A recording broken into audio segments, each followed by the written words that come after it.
मैंने चालू करके छोड़ दिया है।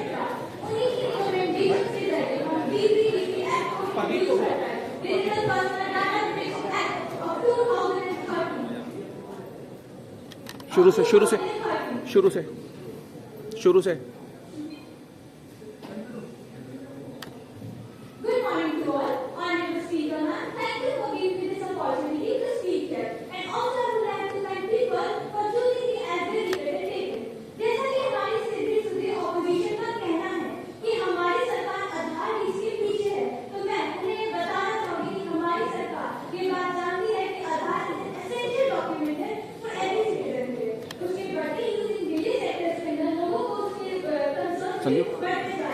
जिसके हमारी सरकार ने बहुत से लॉज बिल एक्ट पास किए हैं। अभी हाल ही में हमारी सरकार ने आधार मास्किंग इंट्रोड्यूस किया है।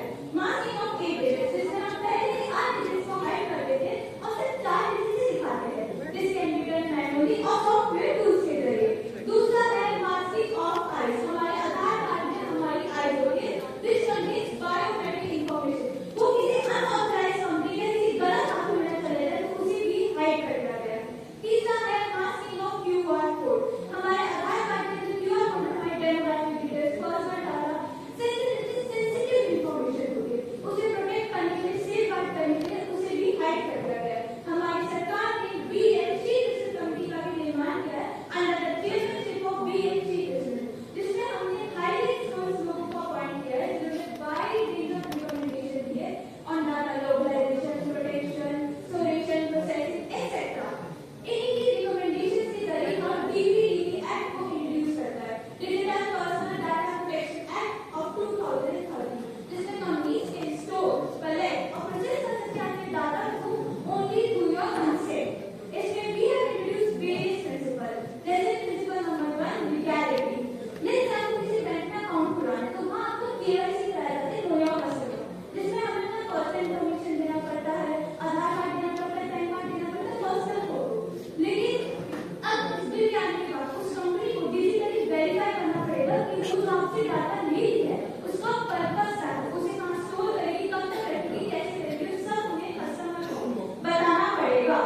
दूसरा है हमारा लिमिटेशन और मिनिमाइजेशन। लेट्स से आपको कोई टेलीमेडिसिन ऐप पे गए हो क्योंकि आपको मेडिसिन की जरूरत है, तो उसके लिए वो मेडिसिन आपको सर्विस प्रोवाइड करने के लिए आपका कॉन्टैक्ट नंबर मांगती है।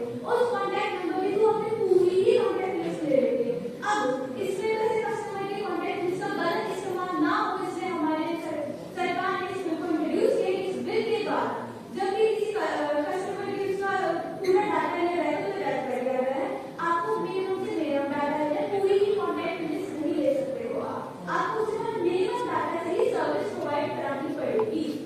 तीसरा, जैसे कि हमारी सीधी सुप्रीम ऑपोजिशन का कहना है कि हमारी सरकार को इनजस्टिस करेगी, लोगों को न्याय देनी है, तो मैं उन्हें ये बताना चाहूंगी कि हमारी सरकार ने लोगों को न्याय देने के लिए ये डिस्प्यूट रिजोल्यूशन प्रिंसिपल इंट्रोड्यूस किया है, जिसके अंदर हमारी सरकार जिनके भी डाटा का मिसयूज हुआ है, गलत इस्तेमाल हुआ है, उनको अधिकार देने के लिए कि हाँ वो जस्टिस सीख कर सकते हैं। हमने 3 लेवल्स इंट्रोड्यूस किए। लेवल 1 जिसमें कंपनी के अंदर अपना इंडिपेंडेंट डिपार्टमेंट होगा जो कि कंपनी और कस्टमर के बीच के डिस्प्यूट को रिजॉल्व करेगी। दूसरा है लेवल 2 जिसमें हमारी सरकार ने data protection board of India बनाया है। महोदय कृपया उत्तर संक्षेप में दीजिए। Data protection board of India बनाया जिसमें हमने highly experts of IT and law वाले डिस्प्यूट को रिजॉल्व कराते between the company and the customer. तीसरा है लेवल 3 लेट्स से जो भी डाटा प्रोटेक्शन बोर्ड ने वर्डिक्ट्स बनाए कस्टमर उससे अग्री नहीं करता है, फिर भी उसके पास अधिकार है कि जस्टिस के लिए एपीलेट ट्रिब्यूनल में जाके अपील कर सकता है और उस एपीलेट ट्रिब्यूनल को विदिन द 6 मंथ्स के अंदर डिस्प्यूट को रिजॉल्व कराना पड़ेगा। और अगर कंपनी गिल्टी पाएगी तो उसे पेनल्टी 10,000 से लेकर 250 करोड़ तक का पेनल्टी देना पड़ेगा depending on the seriousness of the offence. अंत में स्पीकर मैम मैं यही कहना चाहूंगी, ये सरकार ना मेरी है ना हमारे प्रधानमंत्री की, ये सरकार मेरी जनता की है, ठीक रहेगी। प्रश्न number 102 ministry of defence. Opposition से प्रश्न पूछेंगे MP केशव। माननीय अध्यक्ष महोदय, मैं आपके माध्यम से रक्षा मंत्रालय से प्रश्न पूछना चाहता हूँ। जहां हमारे रक्षा मंत्री जी अपनी अग्निवीर योजना की इतनी अच्छाइयों की बातें हैं, वही मैं बताना चाहता हूँ कि उसी अग्निवीर योजना के तहत आप उस युवा जवान को 6 महीने की ट्रेनिंग देते हो। वही चाइना जैसे अन्य देशों में 5 साल की ट्रेनिंग मिलती है। राइफल लेके उसे दुश्मनों के आगे खड़ा कर देते हो। उस युवा जवान के दिल में भय पैदा करते हो। वह एक जवान और दूसरे जवान के दिल में तुलना करते हो। एक को पेंशन मिलेगी, एक को पेंशन नहीं मिलेगी, एक को शहीद का दर्जा दिया जाएगा और एक को नहीं दिया जाएगा। फिर अपने आप को देशभक्त कहते हो। ये कैसे देशभक्त जो अपने देश के बारे में नहीं सोच सकते? ये कैसे देशभक्त जो अपने देश के जवान के बारे में नहीं सोच सकते? माननीय देश महोदय, सेना के जवानों को इन्होंने अग्निवीर के चक्रव्यूह में फंसाया। जहां ये अपने आप को देशभक्त होने का दावा करते हैं, वहीं पे जब अग्निवीरों की मदद करने की बात आती है, वहीं पे जब अग्निवीरों को पेंशन देने की बात आती है, तो इनके बजट में रुपए दिखाई नहीं देता। माननीय देश महोदय, अग्निवीर योजना यूज एंड थ्रो मजदूर है। अग्निवीर योजना देश के लिए चला हुआ है। अग्निवीर योजना देशभक्तों के लिए चला हुआ है। वे अग्निवीर योजना जवानों के लिए चला हुआ है। हम इस चीज को नहीं चाहते। माननीय अध्यक्ष महोदय, अब मैं अपने प्रश्न को लाना चाहूंगा। मैं रक्षा मंत्री से प्रश्न पूछता हूं कि हमारे आने वाले जवानों का भविष्य आपके अग्निवीर योजना के तहत कितना सुरक्षित है एवं उनके से क्या क्या प्रावधान देंगे जिससे उनको वह एक सफल जवान बनाएगा। माननीय अध्यक्ष महोदय, अंत में बस मैं यही कहना चाहूंगा कि अग्निवीर वीर कह के रणछोड़ बना बैठे हो। अग्निवीर वीर कह के रणछोड़ बना बैठे हो। खून गर्म होने से पहले आप बुझा बैठे हो। हम वीरों के साथ तुमने घोर अन्याय किया है। हम वीरों के साथ तुमने घोर अन्याय किया है। 4 साल की अवधि देकर काम का न्याय किया है। मातृभूमि पर शीश नवाने को तैयार खड़े थे। मातृभूमि पर शीश नवाने को तैयार खड़े थे। हम क्या जाने तेरे खातिर हम व्यापार खड़े थे। तूने जो षड्यंत्र खेल हम सबके लिए रचा है। तूने जो षड्यंत्र खेल हम सबके लिए रचा है।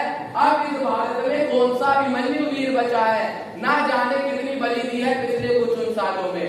ना जाने कितनी बलि दी है पिछले कुछ उन सालों में। अब सहसा डरसा बैठ गया है भारत माँ के लालों में। अब सहसा डरसा बैठ गया है भारत माँ के लालों में। देश का वीर कहो हमको, देश का वीर कहो हमको, अग्निवीर नहीं कहलाना है। भारत माँ की सेवा में हमको तो बस जन्म बिताना है। हमको तो बस जन्म बिताना है। धन्यवाद। सभापति महोदय, माननीय सदस्यगण, आज मैं सदन में रक्षा मंत्री के रूप में मैं आपके समक्ष उपस्थित होकर अत्यंत गौरवान्वित महसूस कर रहा हूँ। अध्यक्ष महोदय, कभी ठंड में ठुठुर कर देखना, कभी धूप में चल कर देखना, कैसे होती है वतन की हिफाजत, सरहद जमीन पे चल कर देखना। ये अल्फाज हमारे सेना के भारतीय वीर जवानों की। अध्यक्ष महोदय, भारत एक ऐसा देश है, चीन और पाकिस्तान देशों के बीच घिरा हुआ है। ये दोनों देश परमाणु शक्तियों से लैस है। इतिहास में इन दोनों देशों ने भारत के साथ युद्ध लड़ चुके हैं। वर्तमान में छोटे बड़े मुद्दों को लेकर इन देशों की तनातनी बनी रहती है भारत के साथ। इसके खिलाफ हमने कुछ कदम उठाए थे और जैसा कि विपक्ष के सांसद जी बोल रहे हैं, इनके बजट में ₹1 नहीं दिखाई देता। तो मैं इनको बताना चाहूंगा, भारत ने अपनी सेना को मजबूत करने के लिए $8.5 बिलियन की मिसाइलें, तोपखाने, बंदूकें और सिस्टम इलेक्ट्रॉनिक वेपन को मंजूरी दी थी। साथ ही भारतीय नौसेना के लिए 220 से अधिक वास्तविक दूरी वाले ब्रह्मोस सुपरसोनिक मिसाइलों को मंजूरी दी थी। साथ ही रक्षा मंत्रालय ने 97 तेजस के लड़ाकू विमान, 156 प्रचंड लड़ाकू हेलीकॉप्टर को खरीदी के साथ 84 Su-30 एयरक्राफ्ट को अपग्रेड करने के साथ और बड़े अधिग्रहण मामलों को मंजूरी दी थी। अध्यक्ष महोदय, जैसा कि विपक्ष के सांसद जी बोल रहे हैं, सैनिकों के दिल में भय पैदा करते हो, तो मैं बताना चाहूंगा, हमारे सैनिकों के दिल में भय नहीं, देश और देश को सुरक्षित रखने के लिए जुनून और जज्बा बना रहता है। अध्यक्ष महोदय, जैसा विपक्ष के सांसद जी बोल रहे हैं, सेना को चक्रव्यूह में फंसाया गया, तो मैं बताना चाहूंगा ये किस चक्रव्यूह की बात कर रहे हैं मुझे ये तो नहीं पता, लेकिन सदन के माध्यम से मैं आपको बताना चाहूंगा, पहला चक्रव्यूह देश का विभाजन किसकी सरकार ने कराया? दूसरा चक्रव्यूह कश्मीर को समस्या आई थी, चीनियों को भारत की भूमि सौगात में दिया। अध्यक्ष महोदय, सौगात में किसकी सरकार ने? पंजाब को अशांति बनाई, किसकी सरकार ने? खैर छोड़िए अध्यक्ष महोदय,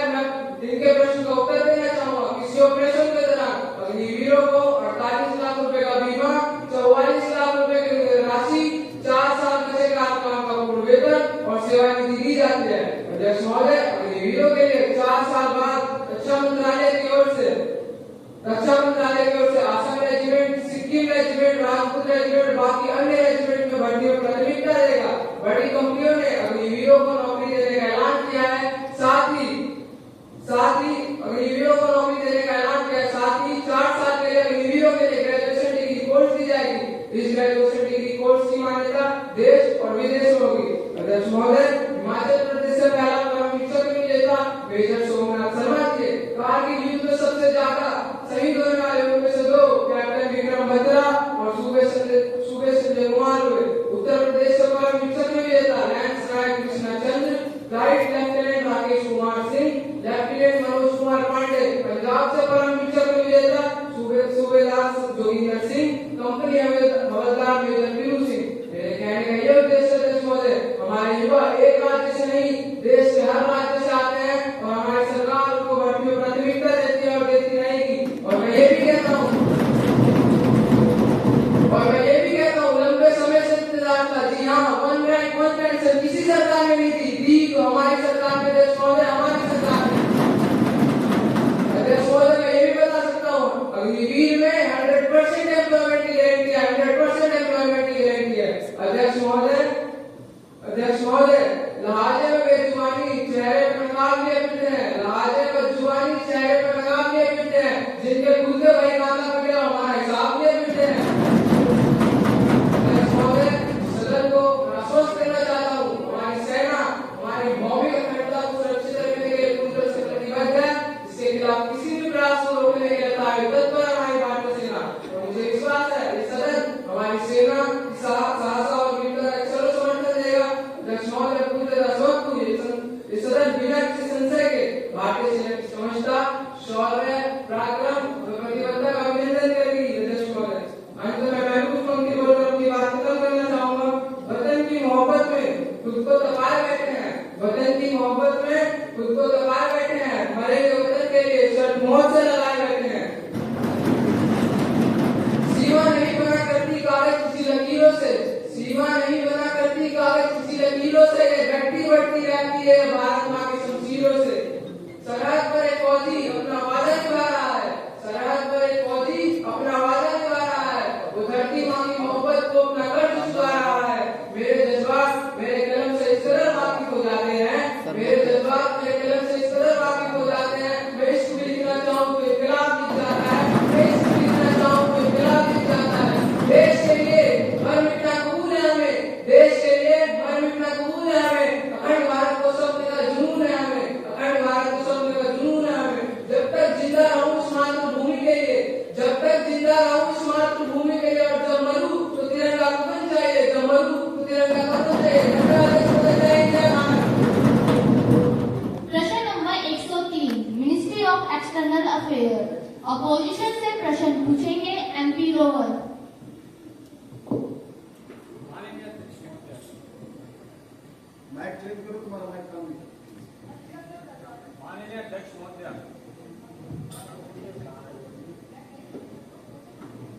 माननीय अध्यक्ष महोदय, मैं इस युवा संसद के नियमों और गरिमा का सम्मान करते हुए आज आपके माध्यम से इस युवा संसद का ध्यान विदेशों में बढ़ते भारतीय नागरिकों की गैर कानूनी तस्करी की ओर आकर्षित करना चाहूंगा।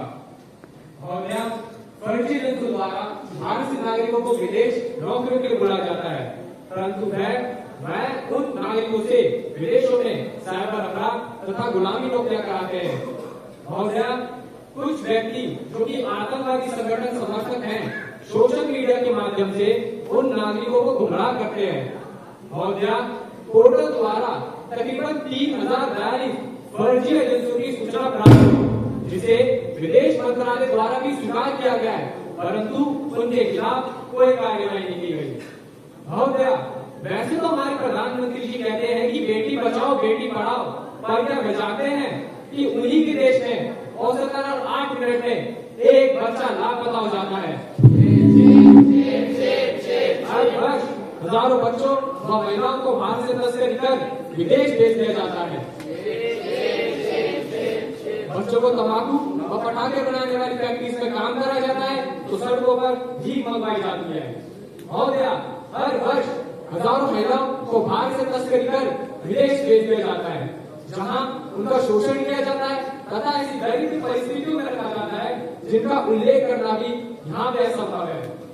महोदया, यदि यूएनओ की रिपोर्ट की माने तो दक्षिण पूर्व एशिया के बाद दक्षिण एशिया में भारत का मध्यम भाग दुनिया का दूसरा सबसे बड़ा मानव तस्करी का क्षेत्र बन चुका है।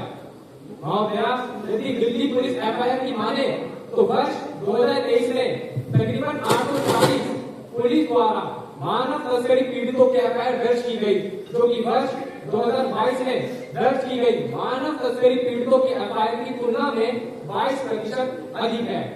महोदया, यह चिंताजनक आंकड़े तो केवल राजधानी में है। यदि नेशनल क्राइम रिकॉर्ड ब्यूरो की माने तो कर्नाटक में 3609, केरल में 1236, तमिलनाडु में 2767, उत्तर प्रदेश में 615 और पंजाब में 342 पुलिस द्वारा मानव तस्करी पीड़ितों की एफआईआर दर्ज की गई है। महोदया, अब मैं मेरे प्रश्न की ओर आना चाहूंगा। तो मेरा प्रश्न वर्तमान सरकार से यह है कि उन्होंने विदेशों में बढ़ते भारतीय नागरिकों की गैर कानूनी तस्करी गतिविधि के प्रति क्या सख्त कदम उठाए हैं तथा इस वर्तमान सरकार ने उन 3042 फर्जी एजेंसियों के खिलाफ क्या सख्त कदम उठाए हैं, बताइए।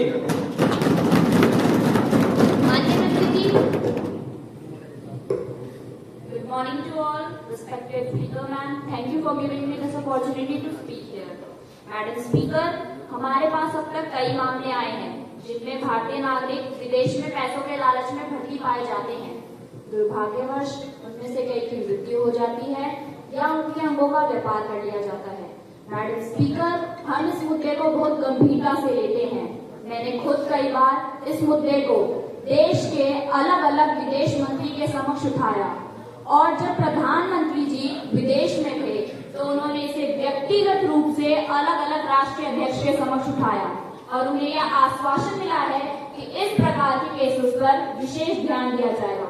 लगता है माननीय सदस्य आजकल की ताजा खबरों से वंचित हैं, तो शायद अब ये सूचना इन्हें मेरे द्वारा प्राप्त हो गई होगी।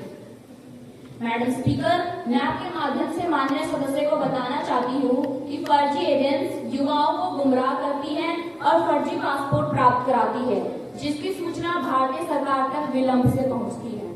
मैडम स्पीकर, माननीय सदस्य का एक प्रश्न यह भी है कि इन 3042 फर्जी एजेंट्स के खिलाफ क्या कार्रवाई की गई। मैडम स्पीकर, मैं माननीय सांसद को सूचित करना चाहती हूँ कि इन 3042 व्यक्तियों और संस्थाओं के विरुद्ध आपराधिक मामले दर्ज किए गए हैं। उन्होंने उन लोगों की जांच की है जो विदेश से लौटे हैं। उनमें से कुछ मानव तस्करी के विरुद्ध प्राप्त सबूत हैं, जिसकी पहचान हम जानते हैं। जांच के दौरान उन लोगों को गिरफ्तार कर लिया गया है। वे सभी लोग न्यायिक हिरासत में हैं। मैडम स्पीकर, ये एक ऐसा मुद्दा है जिसके लिए हमें बहुत सतर्क रहना होगा, बहुत कठोर से कठोर कार्रवाई करनी होगी। मैडम स्पीकर, मैं आपको यह आश्वासन देती हूँ कि जल्द से जल्द इन सभी फर्जी एजेंट्स को गिरफ्तार कर लिया जाएगा तथा सभी भारतीय नागरिकों को विदेशों से बुलाने का प्रयास किया जाएगा। धन्यवाद मैडम स्पीकर। प्रश्न number 104, ministry of finance. Opposition से प्रश्न पूछेंगे एमपी विनीत। आज अपोजिशन की तरफ से कुछ सवाल पूछना चाहता हूँ। यह सवाल फाइनेंस की स्टडीज है कि जब हम लोग इकोनॉमिक ग्रोथ और सोशल इक्विटी की बात करते हैं तो इनकी सरकार टैक्स पॉलिसी सेट करते समय इन बातों का ध्यान रखती है ताकि फेयरनेस बनी रहे और ग्रोथ भी हो सके। स्पेसिफिकली आप प्रोग्रेसिव टैक्सेशन की नीड को, इन्वेस्टमेंट एंड बिजनेस एक्सपेंशन को इंक्रीज करने के साथ कैसे बैलेंस करते हैं। माननीय अध्यक्ष मोदी, हमारे देश में प्रोग्रेसिव टैक्स सिस्टम लागू है जिसके तहत आय ग्रुप पर आय टैक्स लगाए जाते हैं। तो इनकी सरकार ये कैसे सुनिश्चित करती है कि सिस्टम इक्विटेबल रहे और साथ में टैक्सेशन को भी डिस्क्रिप्ट करे। माननीय अध्यक्ष मोदी, मैं इस सरकार से ये जानना चाहता हूँ कि इनकी सरकार द्वारा बनाई गई टैक्स पॉलिसी किस तरह ग्रोथ को बूस्ट करने के लिए डिजाइन की गई है। माननीय अध्यक्ष मोदी जी, हमारे देश को इंफ्रास्ट्रक्चर और सोशल प्रोग्राम्स के लिए सफिशिएंट रेवेन्यू जुटाने की जरूरत है, लेकिन साथ में इस चीज का भी ध्यान रखना है कि टैक्स बर्डन इकोनॉमिक एक्टिविटी को हिंडर ना करे। तो इन कंफ्लिक्ट प्रायोरिटीज के बीच इनकी सरकार बैलेंस कैसे मेंटेन करती है?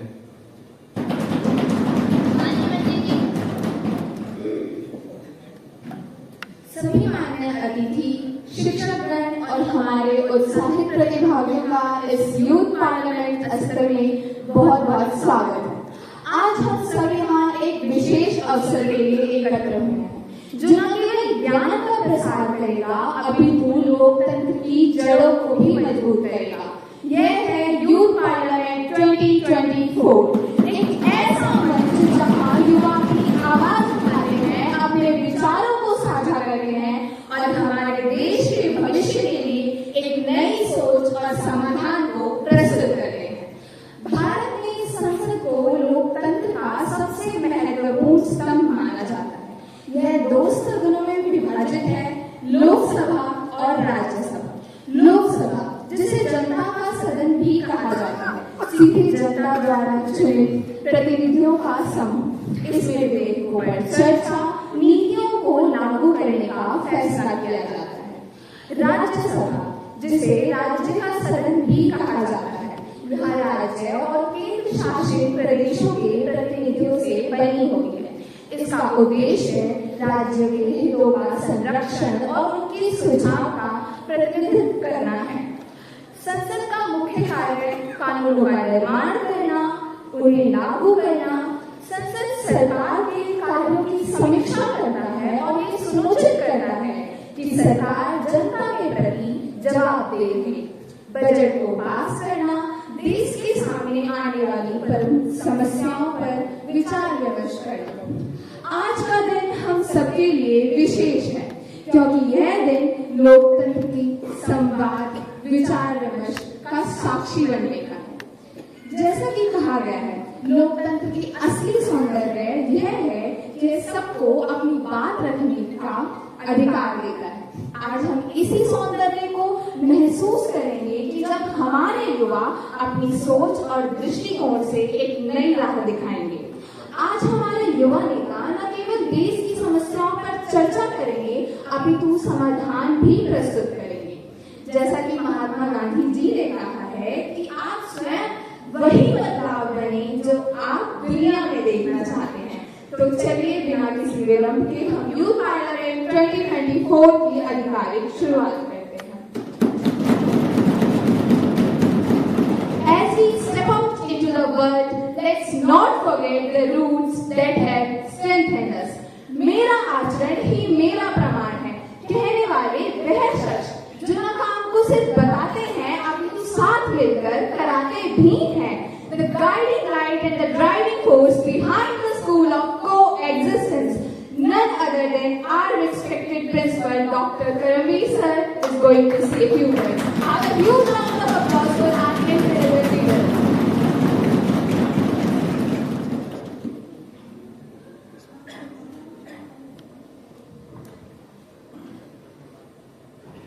माननीय स्पीकर महोदय, आपकी अनुमति है जी। संसद में अध्यक्ष महोदय की अनुमति के बिना कुछ नहीं हो सकता। हिंदुस्तान की सबसे बड़ी पंचायत भारतीय संसद में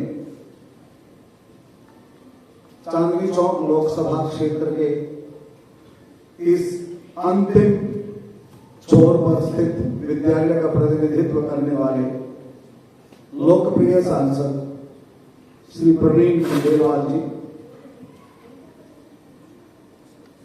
उपस्थिति अनुपस्थिति प्रत्यक्ष और अप्रत्यक्ष रूप से सबसे ज्यादा एक्टिव पॉलिटिशियन मैंने जितने देखे उनमें से madam Rekha Gupta ji, ex councillor municipal corporation of Delhi, पूरे देश में युवाओं में जोश भरने के लिए अपने घर से बाहर प्रियवराजन की तरह ढूंढने वाले हमारे बड़े भाई सत्य प्रकाश भारत जी, मेरे छोटे भाई और साथ के पड़ोसी स्कूल के एसयू ब्लॉक स्कूल के प्रिंसिपल प्रिय सुनील कुमार, हम सब के लिए गाइडलाइंस तय करने वाले, हमसे काम करवाने के लिए दिशा निर्देश देने वाले और समय समय पर सलाह देने के लिए डिस्ट्रिक्ट में ओएसडी की भूमिका में कार्यरत Shri Anil Prakash Yadav ji, OSD to district leading, और देश के भविष्य, उज्जवल भविष्य भावी सांसद महोदय जी।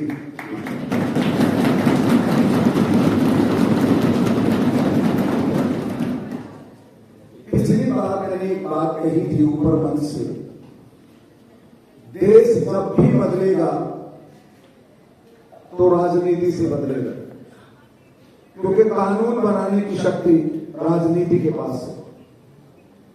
कानून कैसे बने, कानून बनाने वालों की सोच कैसी हो, वो मानसिकता अगर बदलेगी तो वो शिक्षा से बदलेगी। इसलिए शिक्षा काल में ही उस तरह की सोच को विकसित करने का कार्य राष्ट्र निर्माता कहे जाने वाले शिक्षक लोग करते हैं। आज जो आप इस मॉडल यूथ पार्लियामेंट को रिप्रेजेंट कर रहे हैं, अभी बात करते करते पता लगा कि ये काम आज से 55 साल पहले माननीय सांसद महोदय ने भी यूथ पार्लियामेंट में पार्टिसिपेट किया था। 1970-72 के आसपास यूथ पार्लियामेंटेरियन हुआ करते। तो क्या संयोग है कि हम सरकारी जो लिस्ट थी, आपके ध्यानाकर्षण के लिए चाहूंगा कि गवर्नमेंट की तरफ से सिलेक्टेड स्कूल नहीं है हमारा यूथ पार्लियामेंट के लिए। हमने तो अपने बच्चों से प्रयास कराया था, इस बार गवर्नमेंट ने सेलेक्ट करके लिस्ट में पब्लिक स्कूल का नाम डाल दिया, और पब्लिक स्कूल में जो सिलेक्टेड है उसमें कोई एक्स पार्लियामेंटेरियन को भेजता है सेक्रेटरी। हमने कहा नहीं, हम करंट पार्लियामेंटेरियन से कम में नहीं कराते।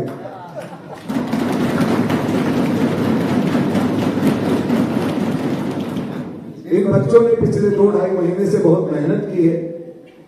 इनके साथ में हमारी पूरी सोशल साइंस टीम की फैकल्टी, विशेष रूप से मैडम रितु यादव जी और राजकुमार जी, इन्होंने बच्चों के साथ बहुत बेटा हम और आप तो बात करते रहेंगे क्योंकि रोजाना मिलते हैं।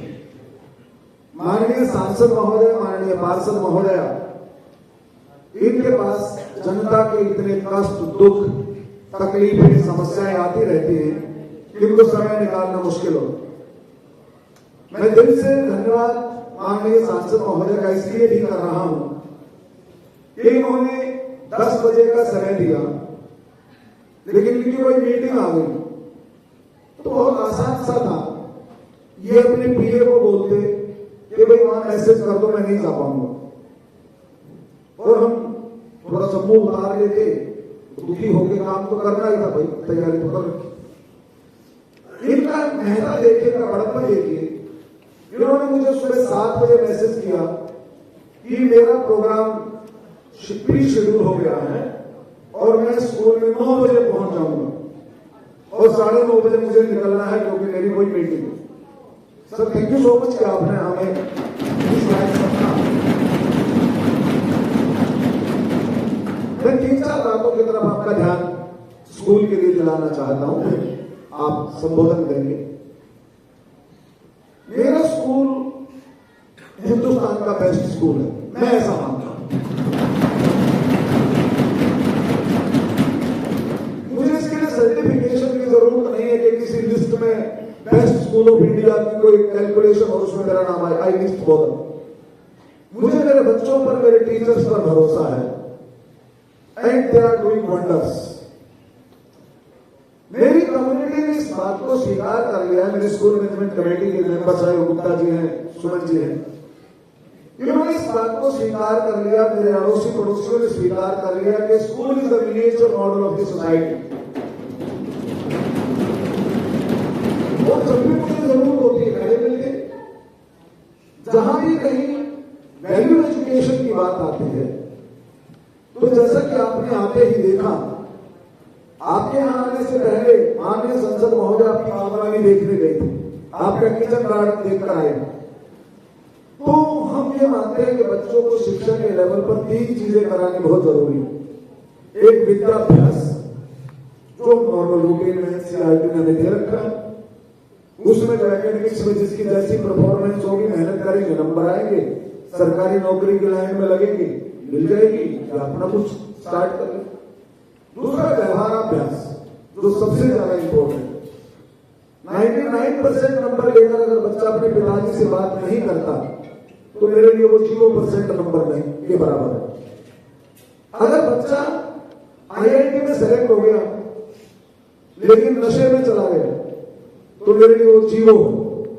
तो मेरा फोकस उस एकेडमिक्स पर बहुत ज्यादा नहीं है, लेकिन इसका मतलब ये नहीं है कि हम रिजल्ट में सबसे पीछे रह जाए।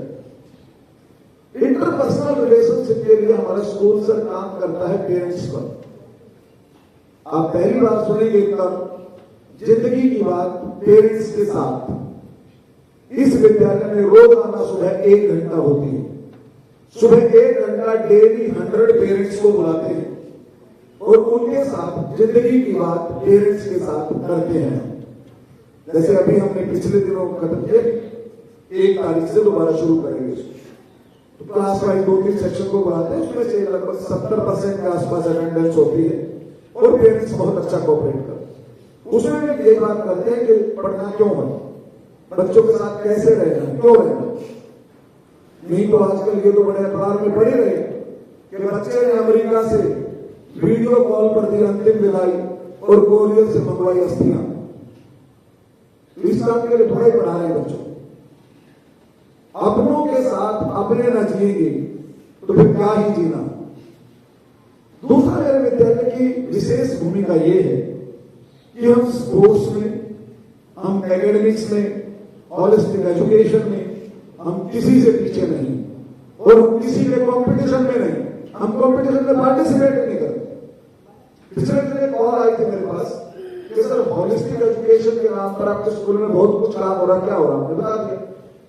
तो कोई ऑर्गेनाइजेशन थी, उन्होंने हमें बेस्ट अवार्ड दिया पूरे हिंदुस्तान में गवर्नमेंट स्कूल्स में बेस्ट होलिस्टिक एजुकेशन का अवार्ड हमें दिया।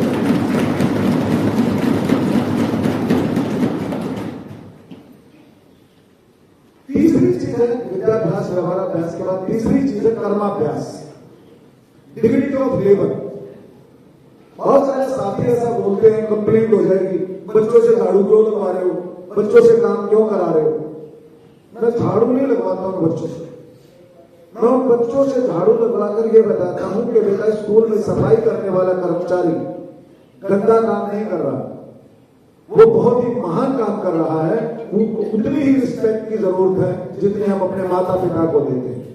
तो डिग्निटी ऑफ लेबर, बच्चा जन्म से समझ जाता है क्योंकि उसके घर वाले जितने भी यूपी, बिहार, हरियाणा, राजस्थान, मध्य प्रदेश से आए हैं, वो ये छोड़कर आए कि खेती में कुछ नहीं रखा, खेती से बर्बाद हो जाएंगे, मिट्टी में मिट्टी हो जाओगे। तो बच्चे ने किसान की डिसरिस्पेक्ट शुरू कर दी। हमारे बच्चे खुद खेती करते हैं, अपनी फसल उगाते हैं। पिछले दिनों हमने 3100 रुपए के टमाटर बेचे अपने, 3100 रुपए। और अभी हमारी सर्दी की सब्जियां तैयार, अभी फसल उगाई है तो लगभग महीने भर में हमारा प्रोडक्शन स्टार्ट हो जाएगा। पहली फसल बच्चों की, उसके बाद सेल पर 100% प्योर ऑर्गेनिक, कोई स्प्रे नहीं करते, कोई पेस्टिसाइड नहीं डालते। और पार्षद महोदय, आप तो पड़ोस में रहते हो, एक दिन आपको भी विशेष रूप से आकर दिखाएंगे, खिलाएंगे वो सब्जी। तो हमारे बच्चे सर्वांगीण विकास के लिए कार्यरत हैं। इस युवा संसद के माध्यम से ये बच्चे भविष्य में ऐसा कुछ कर पाए जो आपके सामने रोल मॉडल बैठे हैं। आपके सामने रोल मॉडल बैठे हैं आदरणीय प्रवीण खंडेलवाल जी, जो अभी 7वीं 8वीं क्लास में युवा संसद में बैठे, आज वो सचमुच की संसद में बैठे। आप में से कौन आज के 10 साल बाद, 15 साल बाद, 20 साल बाद सचमुच की लोकसभा में होगा और उस टाइम इस विद्यालय का प्रिंसिपल जो भी होगा वो आपसे रिक्वेस्ट करे कि मेरे विद्यालय के बच्चों को संसद दिखा दो, और तुम्हें यहाँ इनवाइट करके कहे कि ये मेरे ही विद्यालय का स्टूडेंट है जो आज संसद में बैठा है, जो कभी यहाँ युवा संसद करता था, ऐसी मेरी कामना है आपके साथ।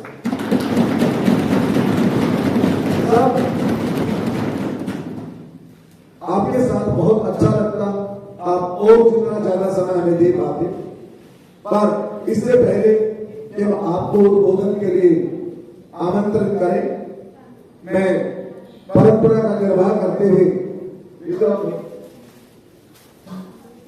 आपको विद्यालय की तरफ से एक छोटी सी प्लाटर देकर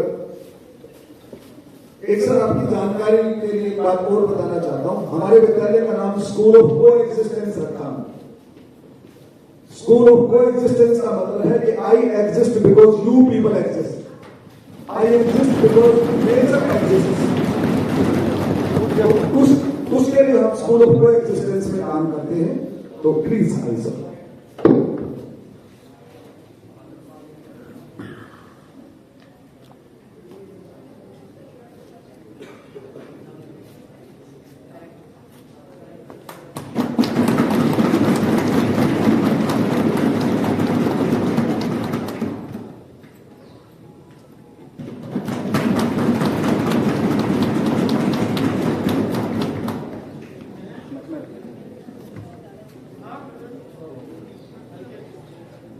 अब ले लेना।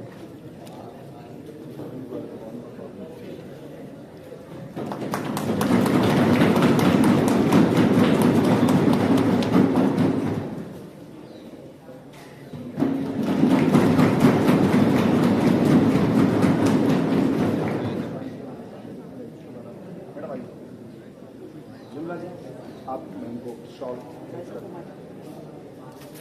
प्लीज।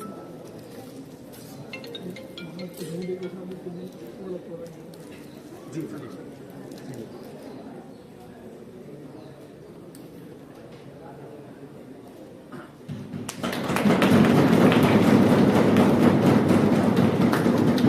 एक मिनट में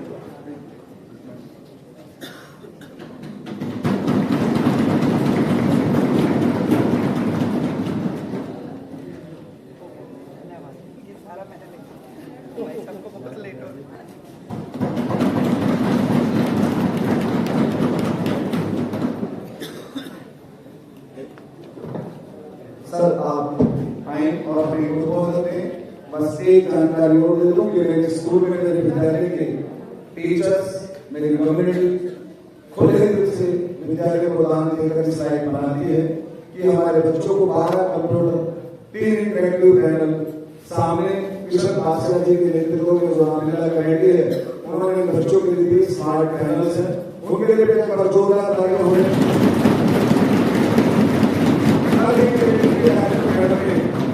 कल ही मैडम ने कम से कम 50 किताबें और ऐसी लगभग हमारे पास 4000 किताबें दान में हमें लोगों से मिली हैं, उन सब के लिए भी बहुत बहुत आभार।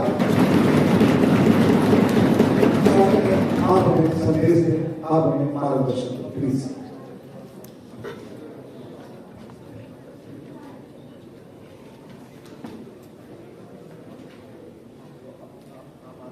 मेरी लोकसभा के क्षेत्र में ये विशिष्ट विद्यालय है। Thank you so much. इस विशिष्ट विद्यालय के प्रिंसिपल आदरणीय श्री कमलवीर जी, सोशल एक्टिविस्ट श्री सत्यप्रकाश भारत जी, एसयू ब्लॉक स्कूल के प्रिंसिपल श्री सुनील कुमार जी, ओएसडी श्री अनिल कुमार जी, मेरी लोकसभा में भर्ती कर्मवीर पार्षद श्रीमती रेखा गुप्ता जी, दिल्ली के फेडरेशन ऑफ वॉलंटियर ट्रेनर्स के दिल्ली प्रदेश के महामंत्री व मित्र आशीष ग्रोवर जी, और आप सभी का मैं हार्दिक अभिनंदन करता हूँ, वंदन करता हूँ और आप सबको प्रणाम करता हूँ। मेरे लिए बड़ा सौभाग्य का विषय है कि कभी इसी प्रकार से, जैसा कि आदरणीय कर्मवीर बता रहे थे, कभी मैं भी अपने स्कूल में बेंच पर इसी प्रकार से बैठा करता था और उस समय इसको मॉक पार्लियामेंट कहते हैं। आप में से बहुत से लोग उस समय जन्म भी नहीं हुआ होगा, मेरा भी नहीं हुआ, आपका भी नहीं। ये बात 1971 से लेकर के 1975 तक की है।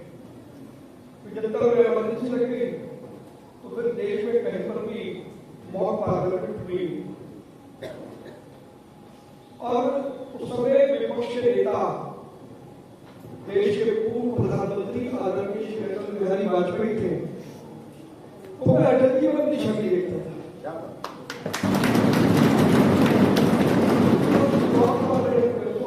आदरणीय इंदिरा जी देश की प्रधानमंत्री थी, तो ऐसी सामने वाली बैंक पर लीडरों को पोजीशन पर मैं रहता और तभी मेरा सपना था कि मैं भी लीडरों को पोजीशन बनूंगा। लेकिन मेरा सौभाग्य है कि मैं देश के यशस्वी प्रधानमंत्री आदरणीय श्री नरेंद्र मोदी जी की सरकार का एक हिस्सा हूं और विपक्ष की जगह पर सत्ता पर।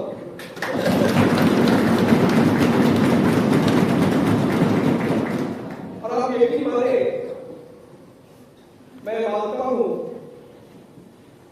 कि जब मैं बेंच पर बैठता था एक सांसद के तौर पर, तो बेंच पर जब हम बैठते हैं तो बेंच का आकर्षण इतना होता है कि वो आपको ये कहते हैं कि आपको आगे चल करके सांसद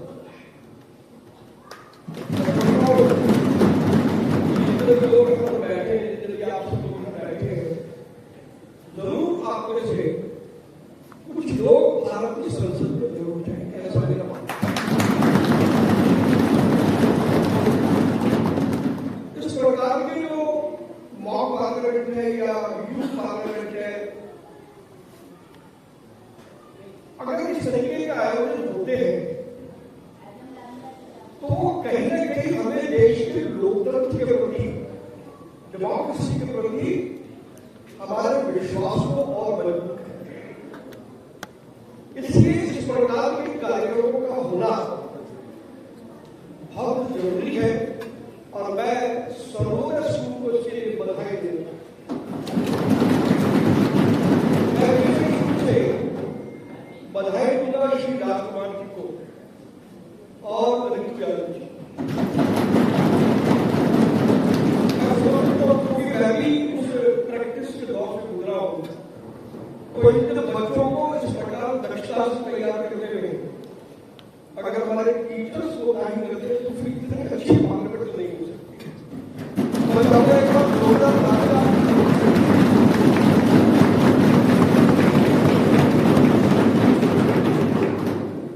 और आपके लिए तो अच्छा है क्योंकि सत्ता पक्ष विपक्ष होगा, आपकी ताली बजा संसद में ऐसा होता है। संसद में विपक्ष वाले विपक्षी ने बजाते हैं और सत्ता पक्ष वाले सत्ता पक्ष ने बजाते हैं। तो मैं आपको इसलिए बधाई देता हूं कि बहुत अच्छी आपने प्रिपरेशन की है और कुछ कमियां हैं, लेकिन कमी जल्दी पर दिखाई देती है जब इस प्रकार का प्रयास होता है।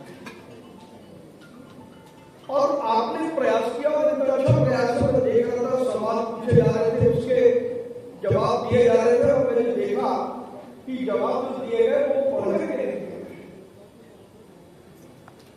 वरना हमारी संसद में तो जब मंत्री जवाब देते तो पढ़ने की जरूरत है। लेकिन ये अच्छा, इसका मतलब है फिर तैयारी का जो लेवल था आप लोगों ने वास्तव में बहुत मेहनत की।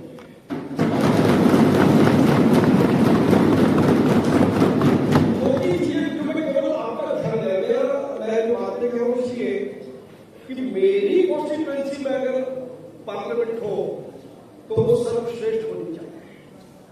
तो मैं कम नहीं बता रहा, मैं कुछ वैसी घटना बता रहा हूँ तो हमारे संसद में होती है। अगर हम उसका भी रेप्लिका कर लेंगे तो आपका एक प्रयास और अच्छा।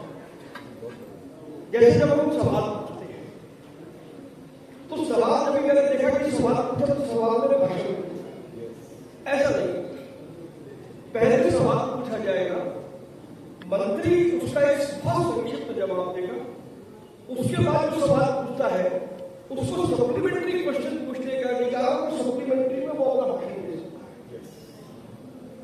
फिर मंत्री को मौका मिलता है कि वो अपना जवाब उस पर दे सकता है। तो ये जो है, अगर इस तरीके का फॉर्मेट बनेगा तो मैं समझता हूँ कि वो वास्तव में दिखाई देगा कि संसद का प्रतिरूप यहाँ पर दिखाई देगा। मैं फिर कह रहा हूँ ये कमी नहीं है बिल्कुल, लेकिन मेरी ऑब्जर्वेशन है जो एक सांसद के तौर पर मेरा कर्तव्य है, मेरा धर्म है कि मैं आपको बता दूं, तो कहीं ना कहीं उसका जरूर ध्यान देना चाहिए। एक तो हमारे आदरणीय प्रधानमंत्री जी बैठे हैं, हमारे आदरणीय प्रधानमंत्री की पहली सीट के बाद तो ये दूसरी सीट के बाद, तो ये अगर पहली सीट का मालिक हो जाए तो अच्छा है। और विपक्ष में पहली सीट का मालिक वो डिप्टी स्पीकर होता है। ये बहुत छोटी छोटी बातें हैं, अब इसका ध्यान रखें। तो मुझे लगता है कि मेरा बड़ा इंटरेस्ट का विषय है। अगली बार जब आप करें तो मैं चाहूंगा कि आप मुझे उसमें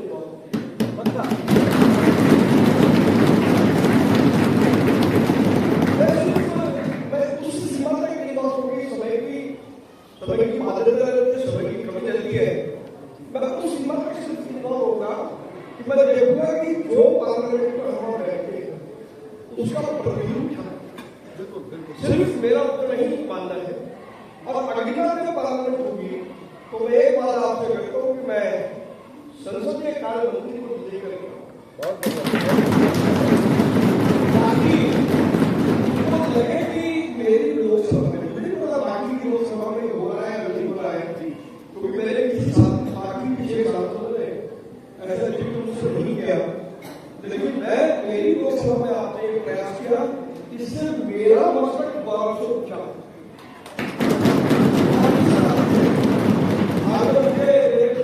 मिलेंगे तो उन्हें गर्व से कहूंगा कि तुम्हारे इलाका हल्के या मेरा इलाका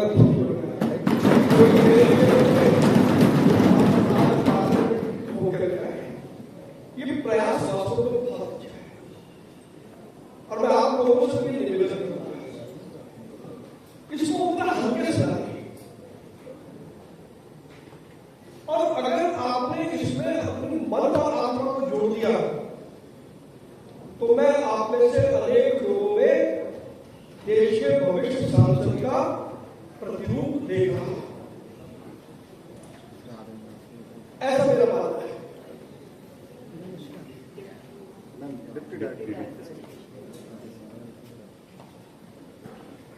तो कुल मिलाकर के करमवीर जी को बहुत बहुत बधाई है, इसलिए कि वो मल्टी पर्पज व्यक्ति है, न केवल वो शिक्षा प्रदान कर रहे हैं बल्कि वो संस्कार भी दे रहे हैं। मैंने भी देखा है बताया जिसमें अभिभावकों के साथ बातचीत होती है और अभी जब हम वो बागवानी लेकर जा रहे थे तो उन्होंने एक शब्द कहा लेबर की डिग्निटी। तो जो व्यक्ति इतनी गहराई तक की बातों को सोच सकता है, मैं मानता हूं कि आज विद्यालय जहां पर भी है उसमें आदरणीय करमवीर जी की विजन, उनकी सोच और उनका काम करने का जज्बा ये बेहद कहा शायद 22 तारीख मैंने कहा अगर 22 को दिल्ली में नहीं हूँ 26 बताएंगी तो मैं 26 को दिल्ली में मुझे एक मीटिंग के सिलसिले में गोवा जाना, तो मैंने उनसे कहा कि मैं गोवा जा रहा हूँ, मैं याद नहीं होगा, लेकिन वो मुझे छोड़ने वाले नहीं थे। बोला तो आप वो तारीख बता दो जिस तारीख पर आप रहे थे, और क्योंकि जो संसद चल रही है मैंने कहा मैं डिटेल में नहीं आ सकता क्योंकि मुझे उसमें संसद जाना होगा है। उन्होंने कहा कि हम शनिवार को करेंगे, तो आपने मुझे अकोमोडेट किया, इसके लिए आपका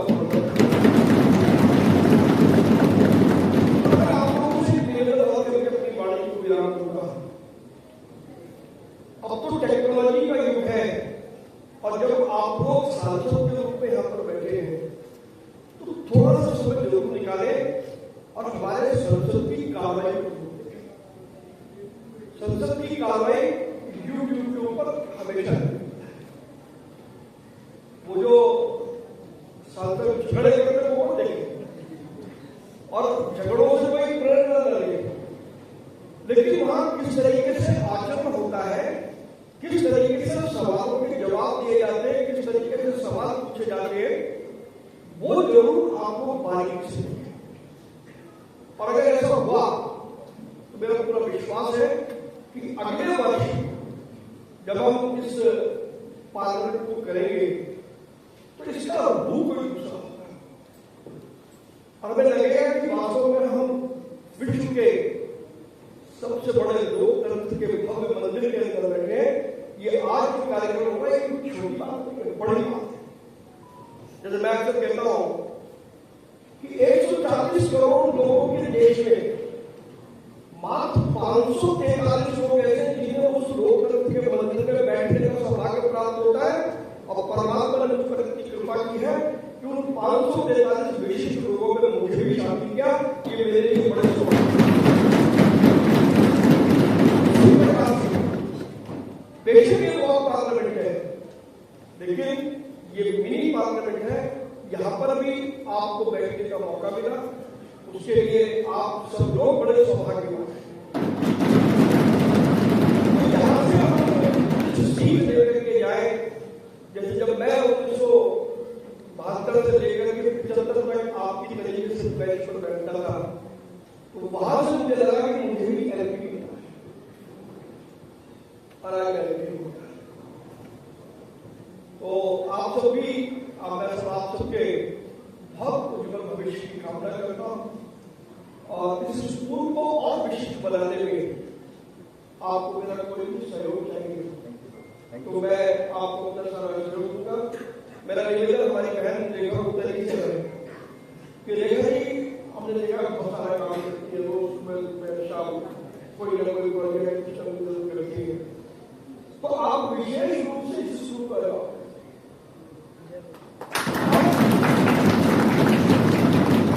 आपने इसको अडॉप्ट कर लिया तो समझे मैंने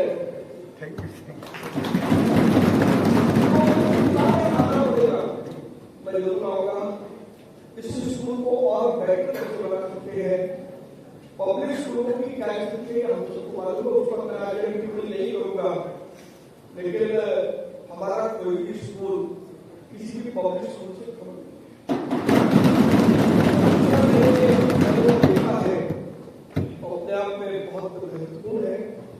इसलिए मैं जितने भी यहाँ पर हमारे विद्वान अध्यापक अध्यापिकाएं हैं मैं उनको भी धन्यवाद देता हूँ।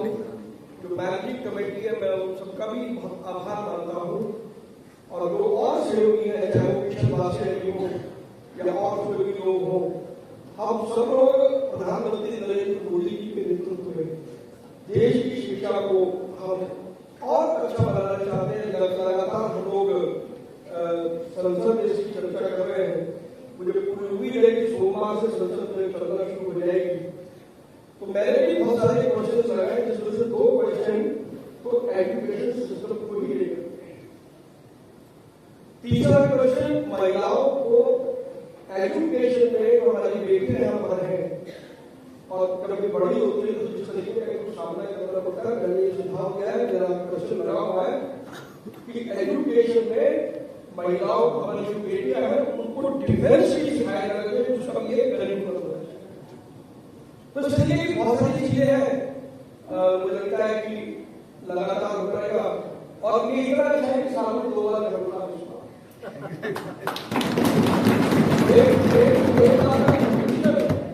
अरे वैसे ही अपने बच्चों को लगे कि हम भी इसमें लोकतंत्र का महत्वपूर्ण हिस्सा है। आपने मुझे बुलाया उसके लिए मैं आपका बहुत आभार मानता हूँ। मैं बहुत विनम्रता से क्षमायाचन करता हूँ कि मैंने लेकिन सांसद के रूप में कई बार ऐसे मौके आते हैं जब आपका समय आपके हाथ में नहीं है। तो आज भी सुबह मुझे पार्लियामेंट पहुंचना है 10 बजे, एक बहुत अर्जेंट मीटिंग है, इसलिए मैंने सुबह को शेड्यूल किया। आपने मेरी सुविधा को इस कार्यक्रम में जोड़ा उसके लिए माफ करने से आभार व्यक्त करता हूँ और आप सभी के कामना करता हुआ माँ भारती की हम लोग सब सेवा करें और भारत माता की जय घोष के साथ भारत माता की जय। भारत माता की जय में प्रधानमंत्री के हाथ नीचे तो ऊपर उठा भारत माता की जय। भारत माता की जय। वंदे मातरम। वंदे मातरम। जय हिंद। बहुत बहुत धन्यवाद। बहुत बहुत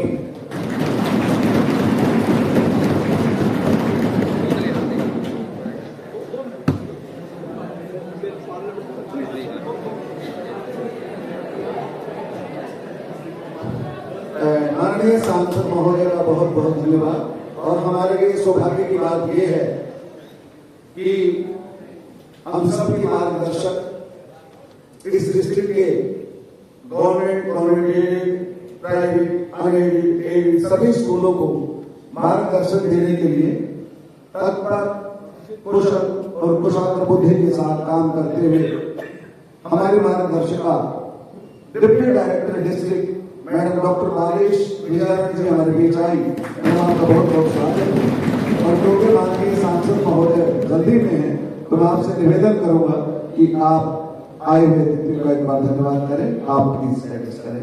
डिप्टी डायरेक्टर प्लीज।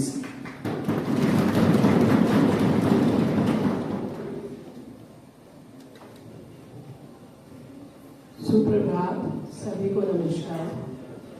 हमारे माननीय आज के इस प्रोग्राम के मुख्य केंद्र बिंदु हमारे लिए सर, उनका मैं हार्दिक आभार प्रकट करूंगी कि वो सुबह सुबह का समय निकालकर हमारे बच्चों को अपना आशीर्वचन देने के लिए, आशीर्वाद देने के लिए यहाँ प्रस्तुत हुए। मैं उसके साथ ही रेखा गुप्ता जी विद्यालय के प्रिंसिपल, उनके साथ हमारे एक और अतिथि बैठे हैं, उनका नाम अभी मुझे मालूम नहीं है, लेकिन मैं उनका भी हार्दिक अभिनंदन करती हूँ कि हमारे इस तरह के प्रोग्राम में वो आए और देश के भविष्य के अच्छे नेता बनाने के लिए और उन्हें अच्छे गुण सिखाने के लिए, अच्छे गुण देने के लिए हमारे बीच पधारे हैं।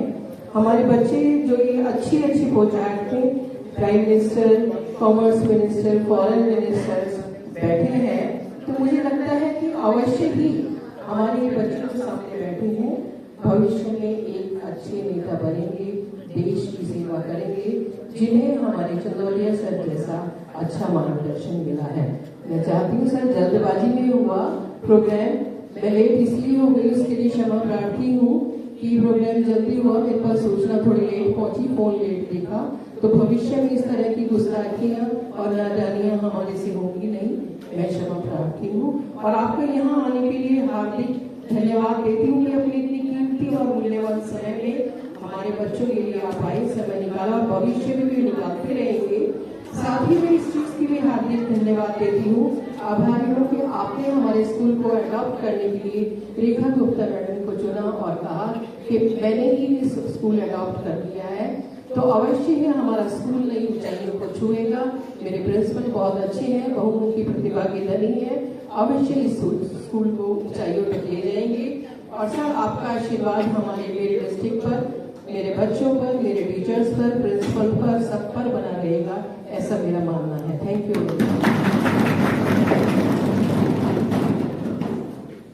सबको हम एक धन्यवाद पत्र सौंपते हैं और सबसे पहले विद्या का दान देकर कल में 50 पुस्तकें दान दी हैं, ये स्पेशली मैडम के लिए हमारी तरफ से आभार पत्र है।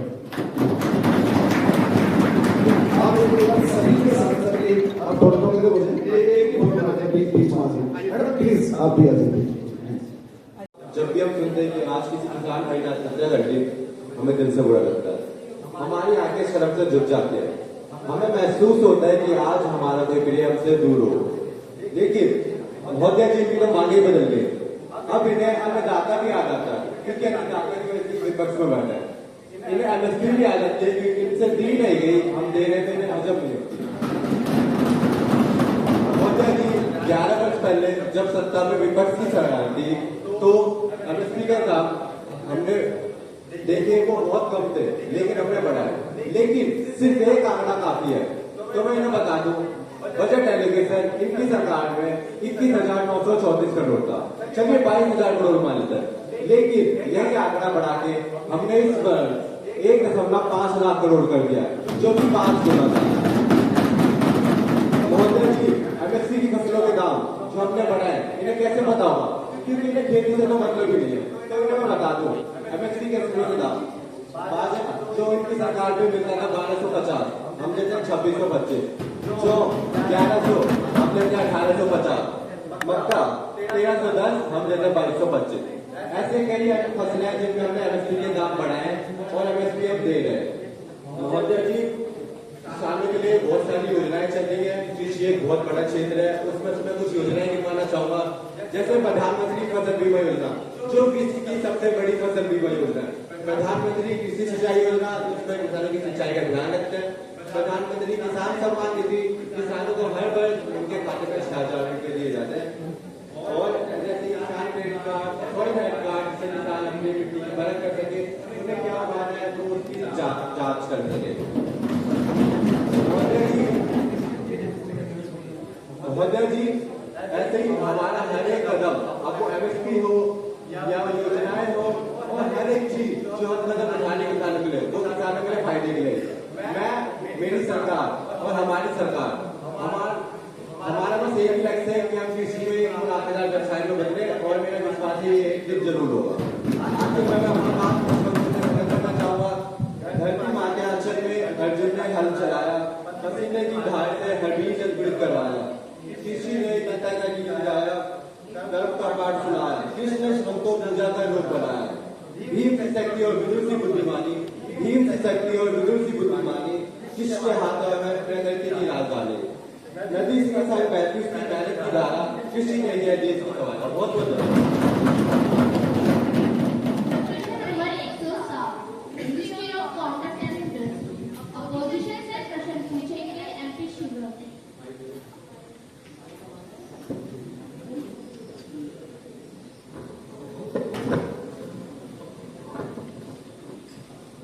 Respected Madam Speaker, honorable members and esteemed guests. It is a privilege and be for you today as a representative of the opposition for the Ministry of Commerce and Industry in this youth park. As we gather here, we are reminded of the crucial role we play in shaping the future of our society. The economy is the backbone of our nation. It influences every aspect of our life, from the education we receive to the healthcare we get. मेरा प्रश्न यह है कि how does the ministry support startups and industries in new emerging sectors like technology and renewable energy?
Sectors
अब मैं माननीय मंत्री जी से माननीय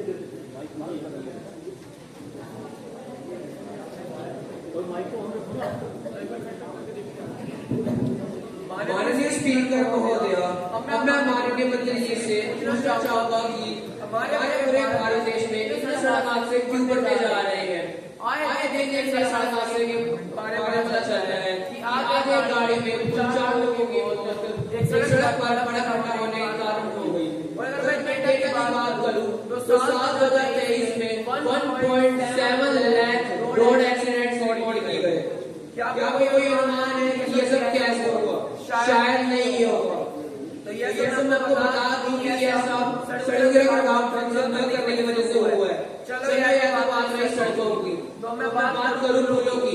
तो बिहार में 20 से अधिक पुल टूट गए, जिसमें से एक पुल के नीचे आकर कुल 60 लोगों की मृत्यु हो गई। अब आप अनुमान लगाइए, एक पुल टूटने पर इतनी जाने गई है, जो बाकी पुल टूटे होंगे तो कितनों में ही अपने को खोया होगा। और यही अगर आप में से किसी को या फिर किसी बड़े अफसर वहां से गुजरना होता तो फिर आप सबसे पहले उस सड़क को सुरक्षित बनाते। तो अगर आपको अपनी जान प्यारी है तो फिर हमारे प्यारे देशवासियों का क्या? और जबकि मंत्रालय को 23-24 में 2,70,435 करोड़ का बजट अलॉट हुआ था, जो कि वर्ष 22-23 से 25% अधिक है। तो फिर बताइए कहाँ गया सारा पैसा? जवाब दीजिए इस संसद और हमारी प्यारी जनता का। धन्यवाद।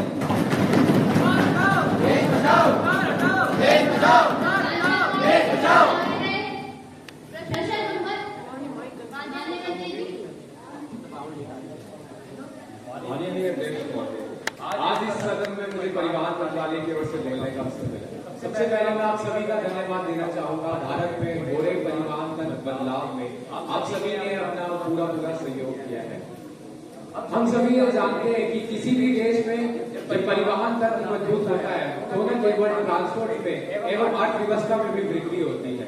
माननीय अध्यक्ष महोदय, मैं आपके माध्यम से महोदय के पूछे गए प्रश्न का जवाब देना चाहूंगा। रोड एक्सीडेंट्स को लेकर हमारी सरकार ने क्या महत्वपूर्ण कदम उठाए? हमने पुराने bridges, roads, highway, reconstruction, automotive engineering का इस्तेमाल किया है, जिससे कि हमारे ब्रिजेस और हाईवे सालों साल टिके रह सके।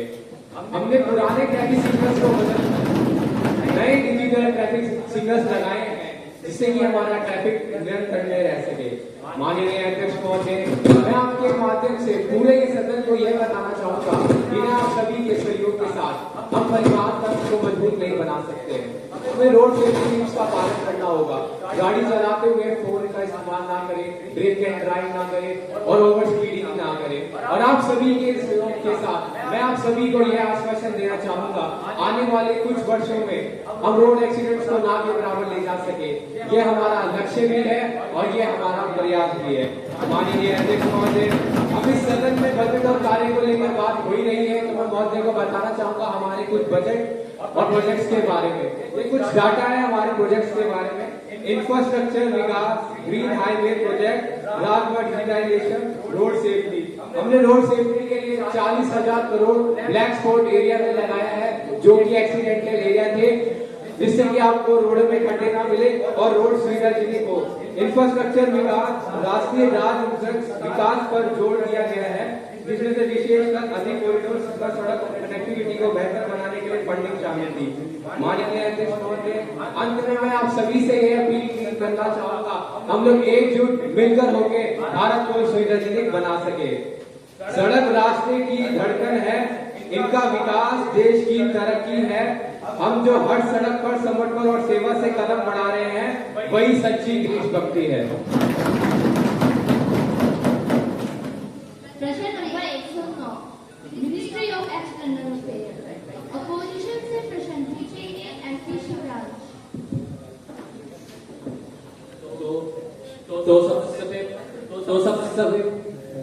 सबसे पहले मैं मैडम स्पीकर का धन्यवाद करता हूँ और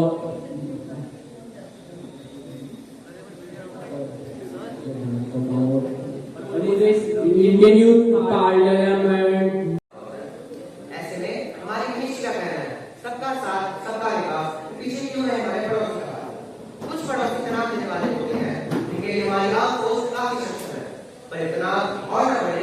इसलिए हमारे देश की कदम उठा रही है और सबसे पहले मैं वो इस सदन के माध्यम से बताना चाहूंगा।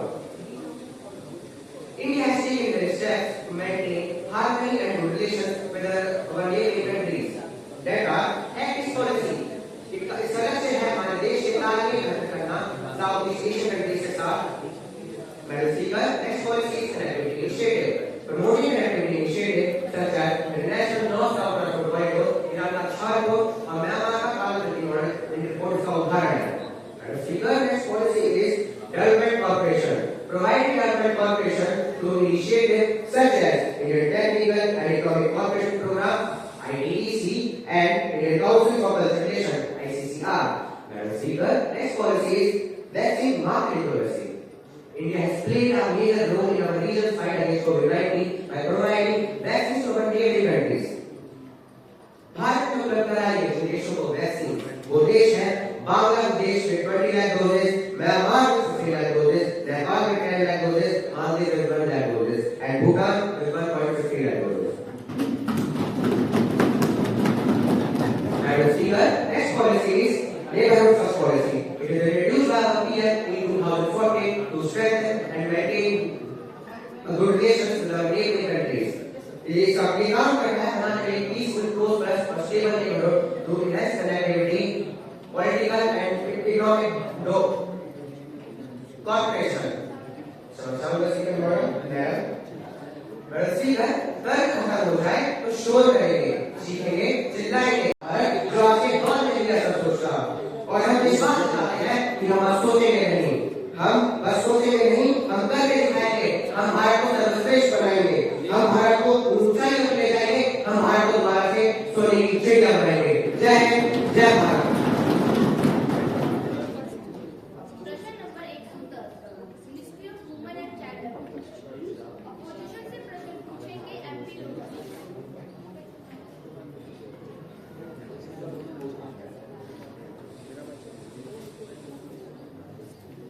माननीय अध्यक्ष महोदय, मैं इस एक्सटेंडेड पार्लियामेंट सदस्य होने के नाते आपके द्वारा इस सदन में हमारे देश के women and child development minister से कुछ प्रश्न पूछ सकता हूँ। जैसा कि हमने देखा कोविड-19 के दौरान बच्चों को फोन लेना अनिवार्य हो गया था, पर बच्चे फोन की ओर ज्यादा आकर्षण से जुड़ जा रहे हैं, इससे बच्चों का स्क्रीन टाइम बढ़ता जा रहा है और इनकी आंखों पर स्क्रीन टाइम का बुरा असर पड़ रहा है। तो मैं सरकार अपने साथी से पूछना चाहता हूँ कि क्या कर रही है सरकार बच्चों के स्क्रीन टाइम को कम करने के लिए? क्या सरकार के पास कोई डाटा है? अब तक सरकार ने क्या कदम उठाए और क्या कोई स्कीम निकाली सरकार ने इससे बच्चों को बचाने के लिए? धन्यवाद।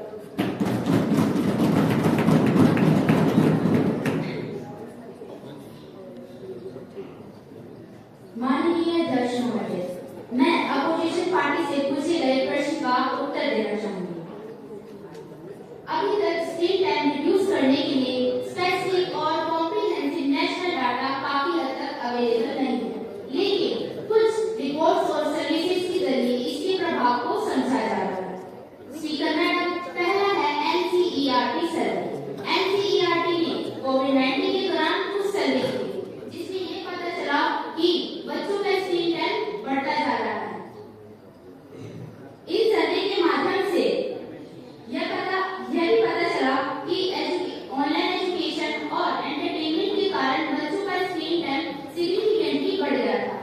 दूसरा है telecom regulatory authority of India TRAI और ministry of electronic and information technology की तरफ से भी डिजिटल यूजेज पैटर्न को लेकर कुछ एनालिसिस किए गए। स्पीकर मैडम, हमारे इनिशिएटिव्स अभी अपने प्रारंभिक चरण में हैं और इसके लॉन्ग टर्म प्रभाव को समझने के लिए और डिटेल डाटा की जरूरत है, जो कि संभवतः फ्यूचर के सर्वे से प्राप्त होगी। स्पीकर मैडम, बच्चों में स्क्रीन टाइम को कम करने के लिए हमने कई कदम उठाए हैं, जैसे कि पहला है डिजिटल लर्निंग प्रोग्राम्स। हमने स्कूल्स में डिजिटल लर्निंग और हेल्थ टेक हैबिट सिखाने के प्रोग्राम शुरू किए हैं, जिसके जरिए बच्चों को टेक्नोलॉजी की सदुपयोग करने की शिक्षा दी जा रही है। स्पीकर मैडम, दूसरा है पेरेंटल कंट्रोल गाइडलाइंस। हमने एप्स और डिजिटल डिवाइसेस में पेरेंटल कंट्रोल फीचर को promote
Honorable Speaker Ma'am, thank you for giving me this opportunity to speak here.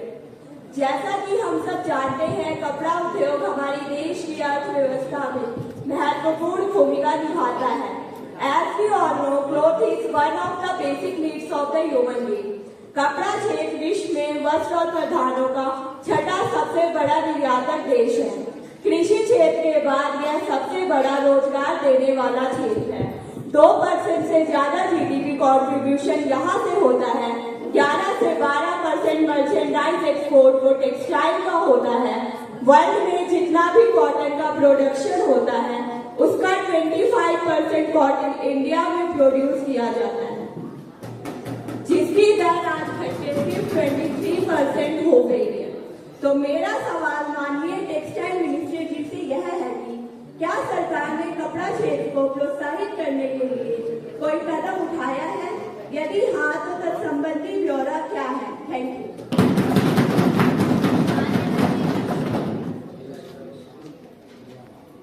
Respected Madam Speaker, thank you for giving me this opportunity to speak here, and also thank the people to choose me as a representative. माननीय अध्यक्ष महोदय जी, कपड़ा क्षेत्र को बढ़ावा देने के उद्देश्य से हमारी सरकार विभिन्न योजनाएं लागू कर रही है।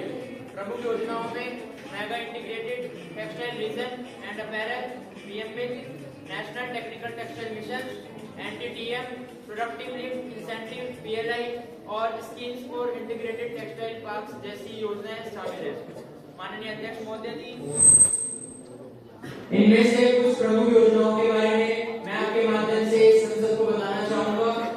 पीएम मित्र माननीय प्रधानमंत्री जी के 5 एफिशिएंसी से प्रेरित है, जिसमें कि farm to fibre, fibre to factory, factory to fashion, fashion to foreign है।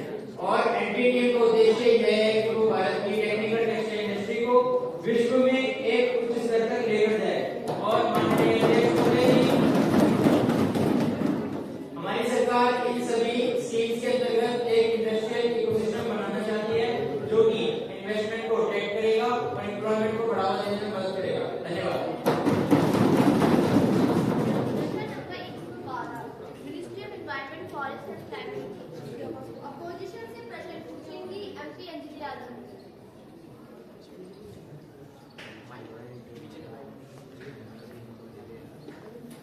सभापति महोदय, आपके अनुमति से मैं इस सभा में अपनी बात रखना चाहूंगी। इस यूथ पार्लियामेंट में मैं अपनी बात रखने से पहले अपनी 2 पंक्तियां बोलना चाहूंगी। आओ मिलकर बदले देश, देश की तस्वीर, नेताओं से करे सवाल, जवाब मांगे। नहीं चाहिए झूठे वादे और झूठी सच्ची, झूठी आशाएं, चाहिए बदलाव और चाहिए सच्चाई की राहें। सभापति महोदय, अब मैं आपकी अनुमति से इस सभा को सी लेवल के समुद्र स्तर के बढ़ने का कारण व नुकसान बताना चाहूंगी, और यह भी बताना चाहूंगी कि हमारे समुद्र स्तर का समान व कम होना कितना जरूरी है। तो जैसे कि हमें पता है, हमारा सी लेवल बढ़ रहा है और ग्लेशियर्स पिघल रहे हैं, और ग्लेशियर्स का पानी सीधा समुद्र में जाता है, जिससे हमारा सी लेवल बढ़ता है। और सी लेवल के बढ़ने के कारण कई बार बाढ़ आ जाती है। बाढ़ के कारण हजारों लोग मरते हैं, लोगों का घर परिवार सब खत्म हो जाता है, लोगों को सब कुछ दोबारा से शुरू करना होता है, जो कि बिल्कुल आसान नहीं। और स्पीकर मैडम, जैसे कि हमें पता है, हमारे समुद्र से कई प्रकार के ट्रेड एंड व्यापार भी होते हैं, जिससे हमारा देश डेवलप भी होता है। तो अब मेरा प्रश्न एनवायरमेंट मिनिस्टर जी से यह होगा कि क्या पिछली शताब्दी से समुद्र का जल स्तर बढ़ रहा है और हाल के दशकों में इसकी दर में तेजी आई है? यदि हाँ, तो तत्संबंधी ब्यौरा क्या है? क्या सरकार ने उस क्षेत्र की पहचान की है जो समुद्र के जल स्तर के कारण खतरे में है? यदि हाँ, तो तत्संबंधी ब्यौरा क्या है? क्या सरकार ने पर्यावरण की सुरक्षा और संरक्षण के लिए कोई योजना तैयार की है? यदि हाँ, तो तत्संबंधी ब्यौरा क्या है? बताइए।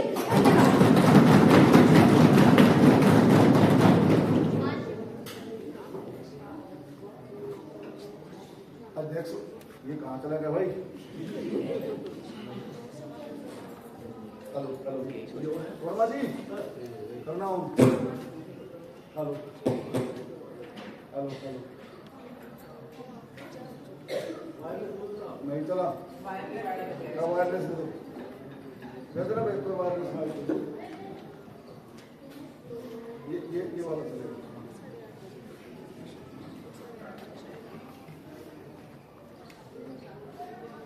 हेलो यस माननीय अध्यक्ष महोदय की अनुमति से मैं जो अतिथिगण हमारे बीच में है, जैसे अभी हमारे साथ नवनियुक्त विद्यालय प्रमुख यूपीएससी द्वारा चयनित सीमा मैडम आई, उनका हार्दिक स्वागत है।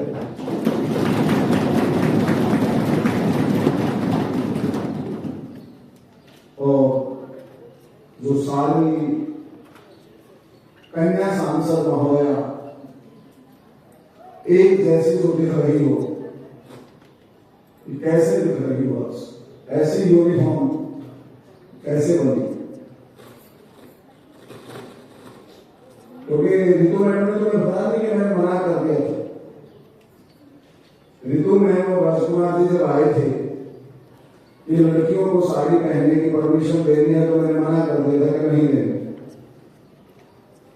लेकिन एक ऐसे व्यक्ति को वहां बैठे थे, वे सारी चर्चा सुन रहे थे, उन्होंने कहा कि नहीं देनी है और जो भी खर्चा लगेगा वो मैं दूंगा। आदरणीय संदीप भाटिया भाई हमारे बीच हैं, जिन्होंने सभी बच्चों के लिए साड़ी दान की है, 15,000 की साड़ी।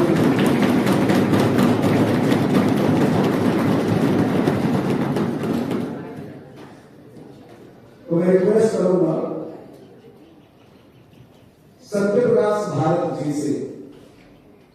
सत्यप्रकाश भारत बेटा वो व्यक्ति हैं जो बाल्यकाल से समाज के काम में जुड़े। इनका परिवार हिंदुस्तान है, पूरा हिंदुस्तान में परिवार है, और ये पूरे देश में ज्यादातर नौजवानों को जागरूक करते हैं।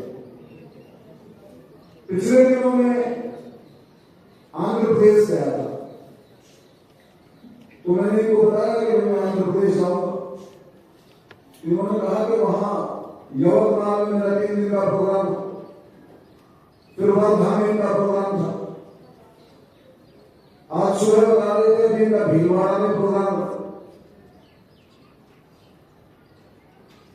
गांधी दर्शन पर इनकी बहुत अच्छी पकड़ है, जीवन विद्या को गहराई से जानते हैं, देश बदलने का जज्बा बहुत उनका दर्जे का। और पता नहीं मुझे बतानी चाहिए नहीं बतानी चाहिए, जो आज सत्ता में जितने लोग बैठे हैं, इनके जो मुख्य हैं, उनमें से एक भी ऐसा नहीं है जो सत्यप्रकाश भारत की क्लास में लेके गया। तो आज हम सत्यप्रकाश जी से क्लास लेंगे। भाई साहब आइए और आप हमारी क्लास लीजिए। सत्यप्रकाश भारत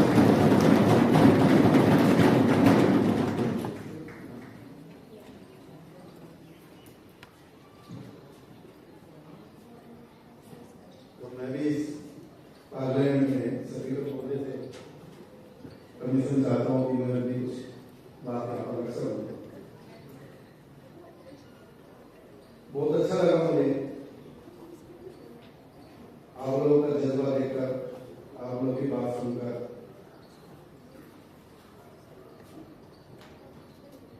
क्योंकि जिस प्रकार की सोच बनती है उसी प्रकार का व्यक्तित्व बनता है।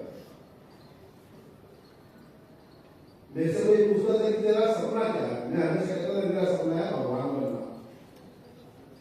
मनुष्य का जन्म हुआ, भगवान के रूप में मतलब क्या है? सपने तो देखो भाई, इसमें कदम से पाओ उतना अच्छा।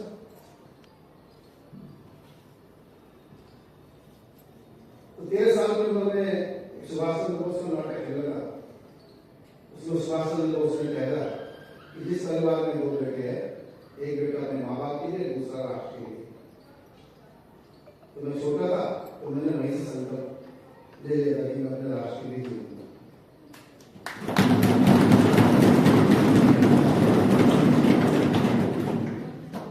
संकल्प ले लिया, आगे चीजें बढ़ती गई, पढ़ाई पूरी हुई। सोचा 25 साल तक परिवार के लिए, फिर अपने राष्ट्र के लिए जीऊंगा। आगे बढ़ा, एक नाम सुना आपने, बाबा आमटे। सुना बाबा आमटे किसी ने? जैसे मदर कैसे नाम है, ऐसे बाबा हमके भी नाम है। जिन्होंने कुछ लोगों के ऊपर बहुत बड़ा काम किया, आनंद मंद करके पूरे नगर बसा। उनके साथ मुझे कन्याकुमारी से कश्मीर, देख रहे हो, कन्याकुमारी से कश्मीर है, और इटार नर्सरी के द्वार तक 125 युवाओं के साथ साइकिल मार्च करने का सौभाग्य प्राप्त हुआ।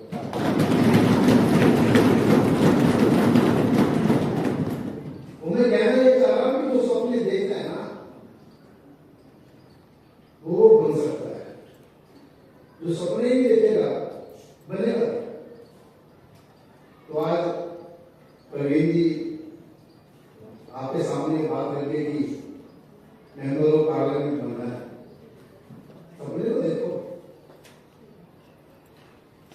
निश्चित हो। करमवीर जी ने कहा सुबह कि बिना राजनीति में कुछ होता नहीं है, क्योंकि सारे कानून सारे नियम वही बनते हैं। हम लोग राजनीति से नफरत करने लगे,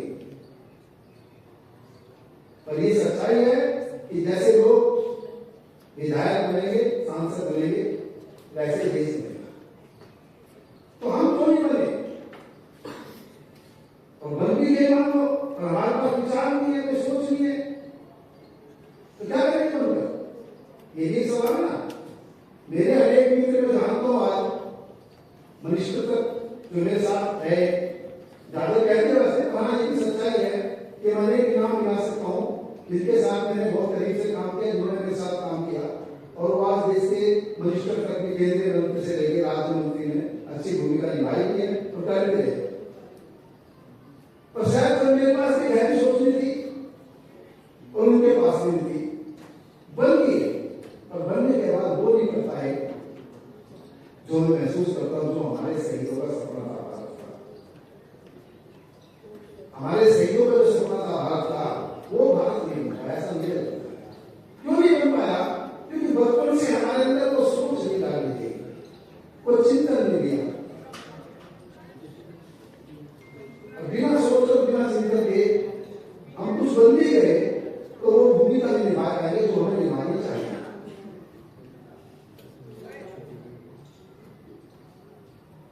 मेरे सवाल हो रहे पार्लियामेंट में आप देखते हो,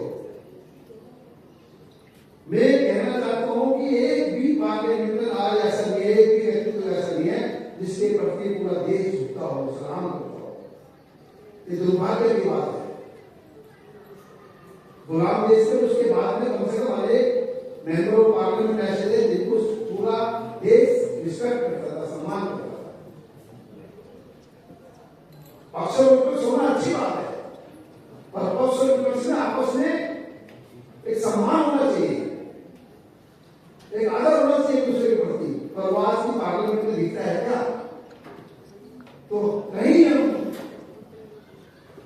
उधर दोनों मेंबर ऑफ पार्लियामेंट बना दे और हम भी जैसे आज की पार्लियामेंट चल रही है वैसे अपना आचरण करे, तो कितना दुर्भाग्यपूर्ण। आज की अर्थनीति, आज की शिक्षा नीति, आज की न्याय नीति, आज की चिकित्सा नीति, इनके ऊपर अभी से सोचना शुरू करो। कि अर्थनीति वो चाहिए कि जिसमें मुट्ठी भर लोग अरबोपति बन जाए और करोड़ों लोगों का मूल आवश्यकता है रोटी कपड़ा मकान भी छिन जाए। ये अर्थनीति चाहिए या ऐसी अर्थनीति चाहिए जिसमें अरबपति चाहिए कि ना हो, और सबके लिए जीवन की जो मूल आवश्यकता है सम्मान के साथ प्राप्त हो। इस पर विचार करना चाहिए। कौन सी अर्थनीति चाहिए? आज इस देश में मुट्ठी भर लोग तो अरबोपति हो रहे हैं, दुनिया में उनका नाम आ गया, पर देश के करोड़ों लोग जिनके पास जो था वो भी छिन गया है। ये सच्चाई है। ऐसी शिक्षा नीति कितनी तरह की बढ़ती है? कोई 1 लाख रुपये महीना फीस दे रहा, किसी को 5,000 महीने की गारंटी थी, 2,000 महीने की गारंटी नहीं है। इतनी बड़ी असमानता दिखाई क्यों पैदा हो रही है? सबके लिए क्यों समान शिक्षा? ऐसी चिकित्सा नीति 1 करोड़ रुपए खर्च कर सकते इलाज के लिए और दूसरा व्यक्ति दवाई के लिए तड़प रहा है। तो इन चीजों पर अगर हम अभी से सोचेंगे और लास्ट में मौका मिल जाए कुछ बनने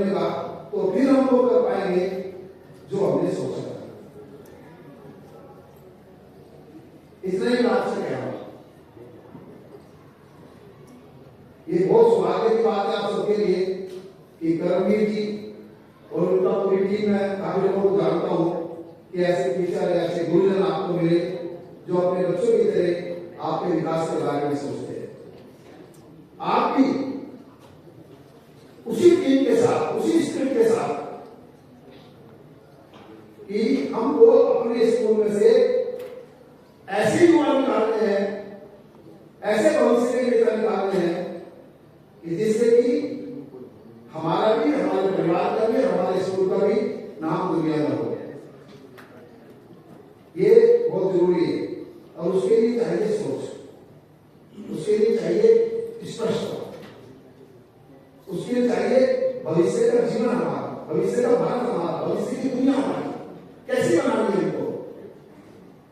तो सपना आप देखेंगे तो निश्चित रूप से सफल होंगे, और सफल नहीं भी हो तो होने के लिए कुछ नहीं। एक बात तो कहता हूं, अगर सफल नहीं भी हुए बात हो तो होने के लिए कुछ नहीं है, क्योंकि हम सही रास्ते पे हैं। ये बिना चिंता करे कि सफल हो रहे नहीं हो रहे, मेरा रास्ता सही है नहीं है, ये महत्वपूर्ण जानना है। कभी कभी मैं पूछता हूँ, हम पढ़ रहे हैं, मेरा काम मुख्य रूप से यही है, मैं स्कूल कॉलेज में जाता हूँ, बच्चों से पूछता हूँ आप पढ़ क्यों रहे हो, और टीचरों से पूछता हूँ आप पढ़ा क्यों। आप पढ़ने तो जानना चाहिए ना अभी से कि हम क्यों पढ़ रहे हैं, और पढ़ने के बाद हमें कैसा जीवन बनाना है, अपना कैसे अपने परिवार को बनाना है, कैसे अपने समाज को बनाना है, और कैसे पूरी धरती को बनाना है। ये सवाल तो नहीं उठना चाहिए ना। सवाल उठेगा तो कोई भूमिका निभा पाओगे, सवाल नहीं उठा तो जैसे आप माफ करना पढ़े लिखे लोग गुलाम बनकर रहेंगे, आप भी गुलाम बनकर रह जाओगे। आज का पढ़ा लिखा आदमी तकरीबन, माफ करना, या तो कॉर्पोरेट का माल बेच रहा है या कॉर्पोरेट की नौकरी कर रहा है। सोच नहीं है कि मैं जीना कैसे है, क्यों जीना है। इसलिए आप आजाद आदमी बनो, स्वतंत्र व्यक्तित्व बनो, अपने जीवन में खुशहाली हो, अपने परिवार के जीवन में खुशहाली हो, मानव समाज के जीवन में खुशहाली हो, और पूरी प्रकृति को खुशहाल बना दो। ये है सबसे बड़ा लक्ष्य। और आप कर सकते हो, ये भी मैं बता रहा हूं, आप कर सकते हो क्योंकि कर्मवीर जैसे और पूरा यहाँ जो टीम है, जानता हूं बहुत से लोगों के पास, उनके पास वो सोच है, उनके पास वो दर्शन है, उनके पास वो दृष्टि है। ये सौभाग्य की बात है हमारी। इस तरह के टीचर, इस तरह के गुरुजन हमको मिले और उसमें कभी बैठ के आराम से देखिए। गीता थी ना, गीता का नाम सुना है? मैं हमेशा कहता हूँ गीता वास्तव में क्या थी, अर्जुन के मन में सवाल थे, है ना, और श्री कृष्ण ने उसको उत्तर दिए, वही गीता है। तो आज जो दुनिया में घटता है, आज जो हमारे परिवार में समाज में घट रहा है, उसमें से अगर आपके मन में कुछ सवाल उठ रहे हैं, कुछ सवाल उठते हैं, तो समझ लो आप अर्जुन हो, उसके उत्तर मिलते हैं तो समझ लो आप अपनी गीता का निर्माण कर रहे हो। तो आज की परिस्थिति के ऊपर आपके मन में सवाल उठने चाहिए। मैं हमेशा कहता हूँ एक बात हो, कड़ी बात है, 15 साल तक बच्चा आज्ञाकारी, 15 साल तक बच्चा आज्ञाकारी, और 15 साल के बाद आज्ञाकारी नहीं चाहिए। 15 साल के बाद आज्ञाकारी नहीं चाहिए। क्या चाहिए? समझदारी। उसकी अपनी समझ बने, उसकी अपनी समझ बने, उसके मन में सवाल खड़े हो, उसके उत्तर खोजे हो, क्यों जीना है, कैसे जीना है, तो जिंदगी खिलेगी। महत्वपूर्ण भूमिका निभा पाओगे, इस मनुष्य जीवन को सार्थक दिशा दे पाओगे। नहीं तो जन्म लिया, बड़े हुए, नौकरी लगी, शादी होगी, 2 बच्चे अपने पैदा कर दिए, फिर उनको पालने लगे, जीवन खत्म। इतना ही जीवन नहीं है मनुष्य का, इतना ही जीवन नहीं है मनुष्य का। मनुष्य का जीवन बड़े सौभाग्य से मिलता है, बहुत बड़ा काम है पृथ्वी पर मनुष्य के जन्म के लिए। हम इस मनुष्य के जीवन के अर्थ को समझे, प्रयोजन को समझे, है ना, ये शिक्षा का कार्य है। मुझे उम्मीद है निश्चित रूप से आप लोगों को वो वातावरण वो सोच मिलेगी और आप में से अनेक बच्चे अपने इस मनुष्य जीवन को सफल बनाएंगे और भविष्य में जो आज अंधेरा है, जो निराशा है, उसको दूर करेंगे। इसी आशा के साथ कभी फिर आपसे बात करेंगे। जय हिंद, जय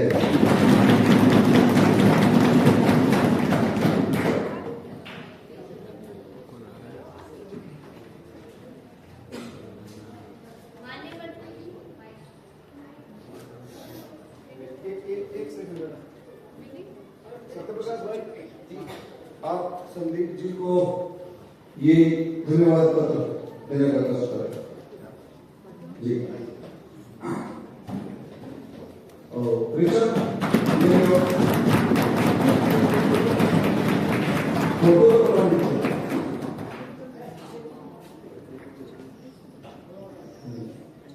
सीमा मैडम नहीं अभी आप दोनों आ जाओ, अभी आपको भी देना। ऋषभ आपके घर पर रोज से देखो आप कर रहे हैं सब कोई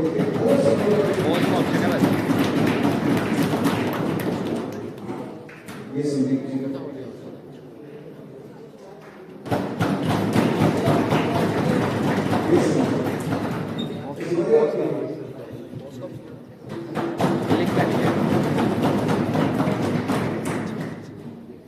बेटा आप अपना प्रोग्राम कंटिन्यू करेंगे।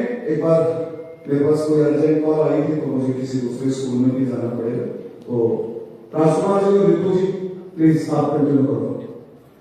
एसएमसी साहब आप आ जाओ मेरे साथ।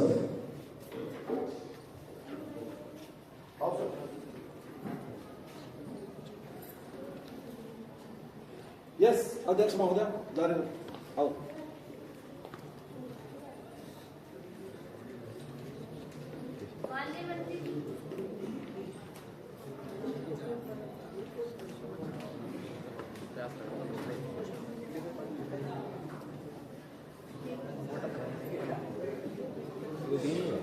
बेटा रिकॉर्डिंग का बात Thank you for giving this opportunity to speak here.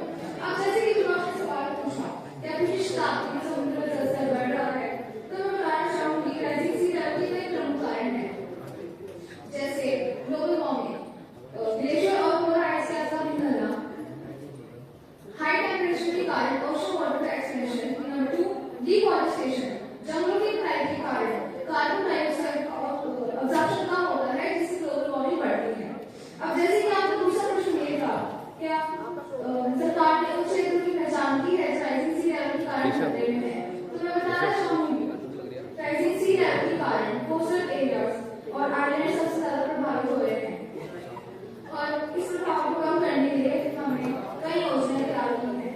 उनमें से कोस्टल रेवोल्यूशन जोन्स, इसमें हमारी सरकार कोस्टल एरियाज डेवलपमेंट और कंस्ट्रक्शन को रेगुलेट करने के लिए कई नॉर्म्स बना रही है। सेंसिटिव एरिया जैसे mangrove, sand dunes and wetlands का संरक्षण किया जा रहा है। इलीगल कंस्ट्रक्शन और सैंड माइनिंग पर सख्त रोक लगाई जा रही है। लक्षद्वीप और Andaman Nicobar island rising sea level और कोस्टल इरोजन की सुरक्षा के लिए हमारी सरकार इको सेंसिटिव जोन्स बना रही है।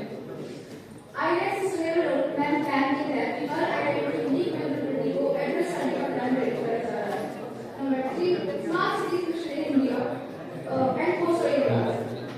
कोस्टल एरियाज जैसे मुंबई, कोची, चेन्नई और विशाखापट्टनम का क्लाइमेट रेजिस्टेंट बनाने के लिए फंडिंग अर्बन इंफ्रास्ट्रक्चर प्रोजेक्ट्स को राइजिंग सी लेवल के प्रभाव से बचाने के लिए प्लानिंग और टेक्नोलॉजी का उपयोग किया जा रहा है।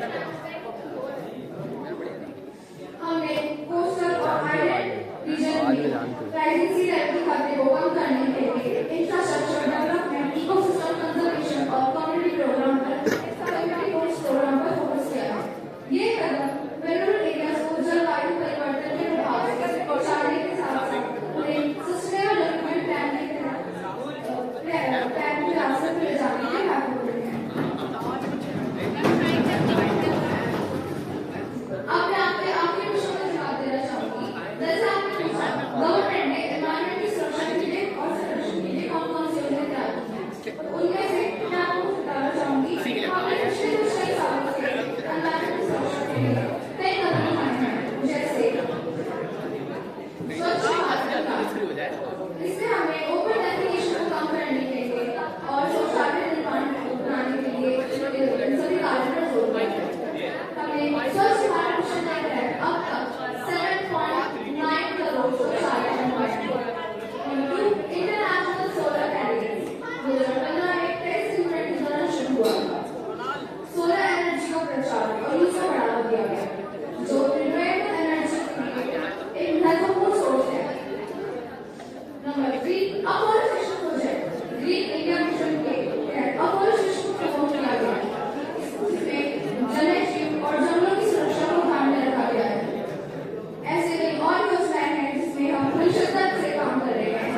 Minister Ram minister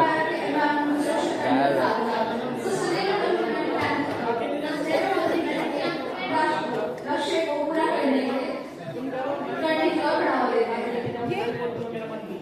at the end में ये मानना चाहूंगी, हमारी सरकार ने 2015 के पेरिस एग्रीमेंट के तहत अपने कार्बन कमीशन को 2030 तक 30 से 35% तक कम करने का वादा किया है। धन्यवाद।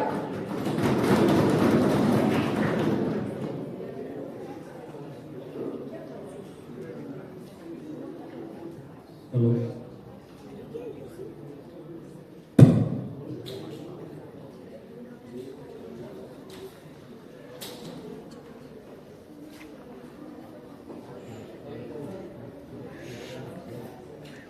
पूरा घुमा दूं।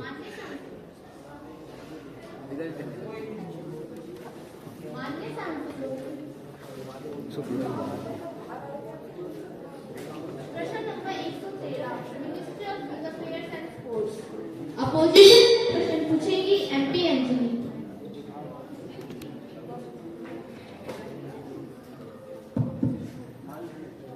माननीय अध्यक्ष महोदय, मैं इंडियन पार्लियामेंट की सदस्य हूँ।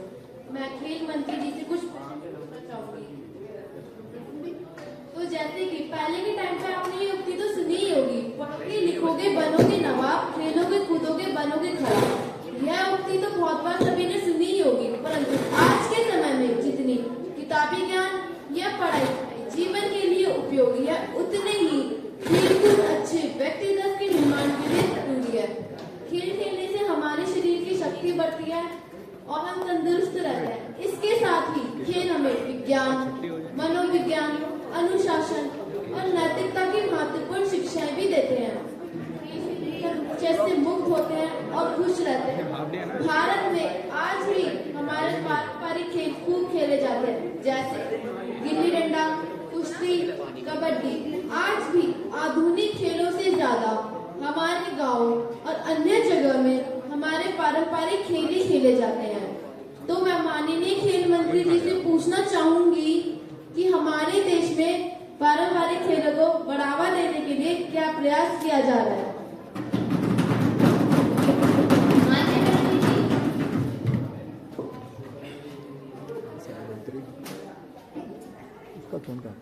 माननीय महोदय, आपके द्वारा मैं इस संसद में बैठे सभी लोगों को ओपोजिशन से किए गए प्रश्न का उत्तर देने से पहले आपको बात करना चाहूंगी।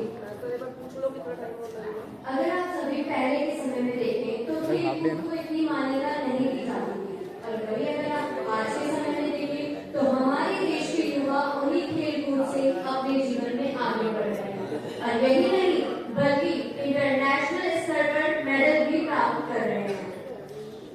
माननीय महोदय, हमारी सरकार द्वारा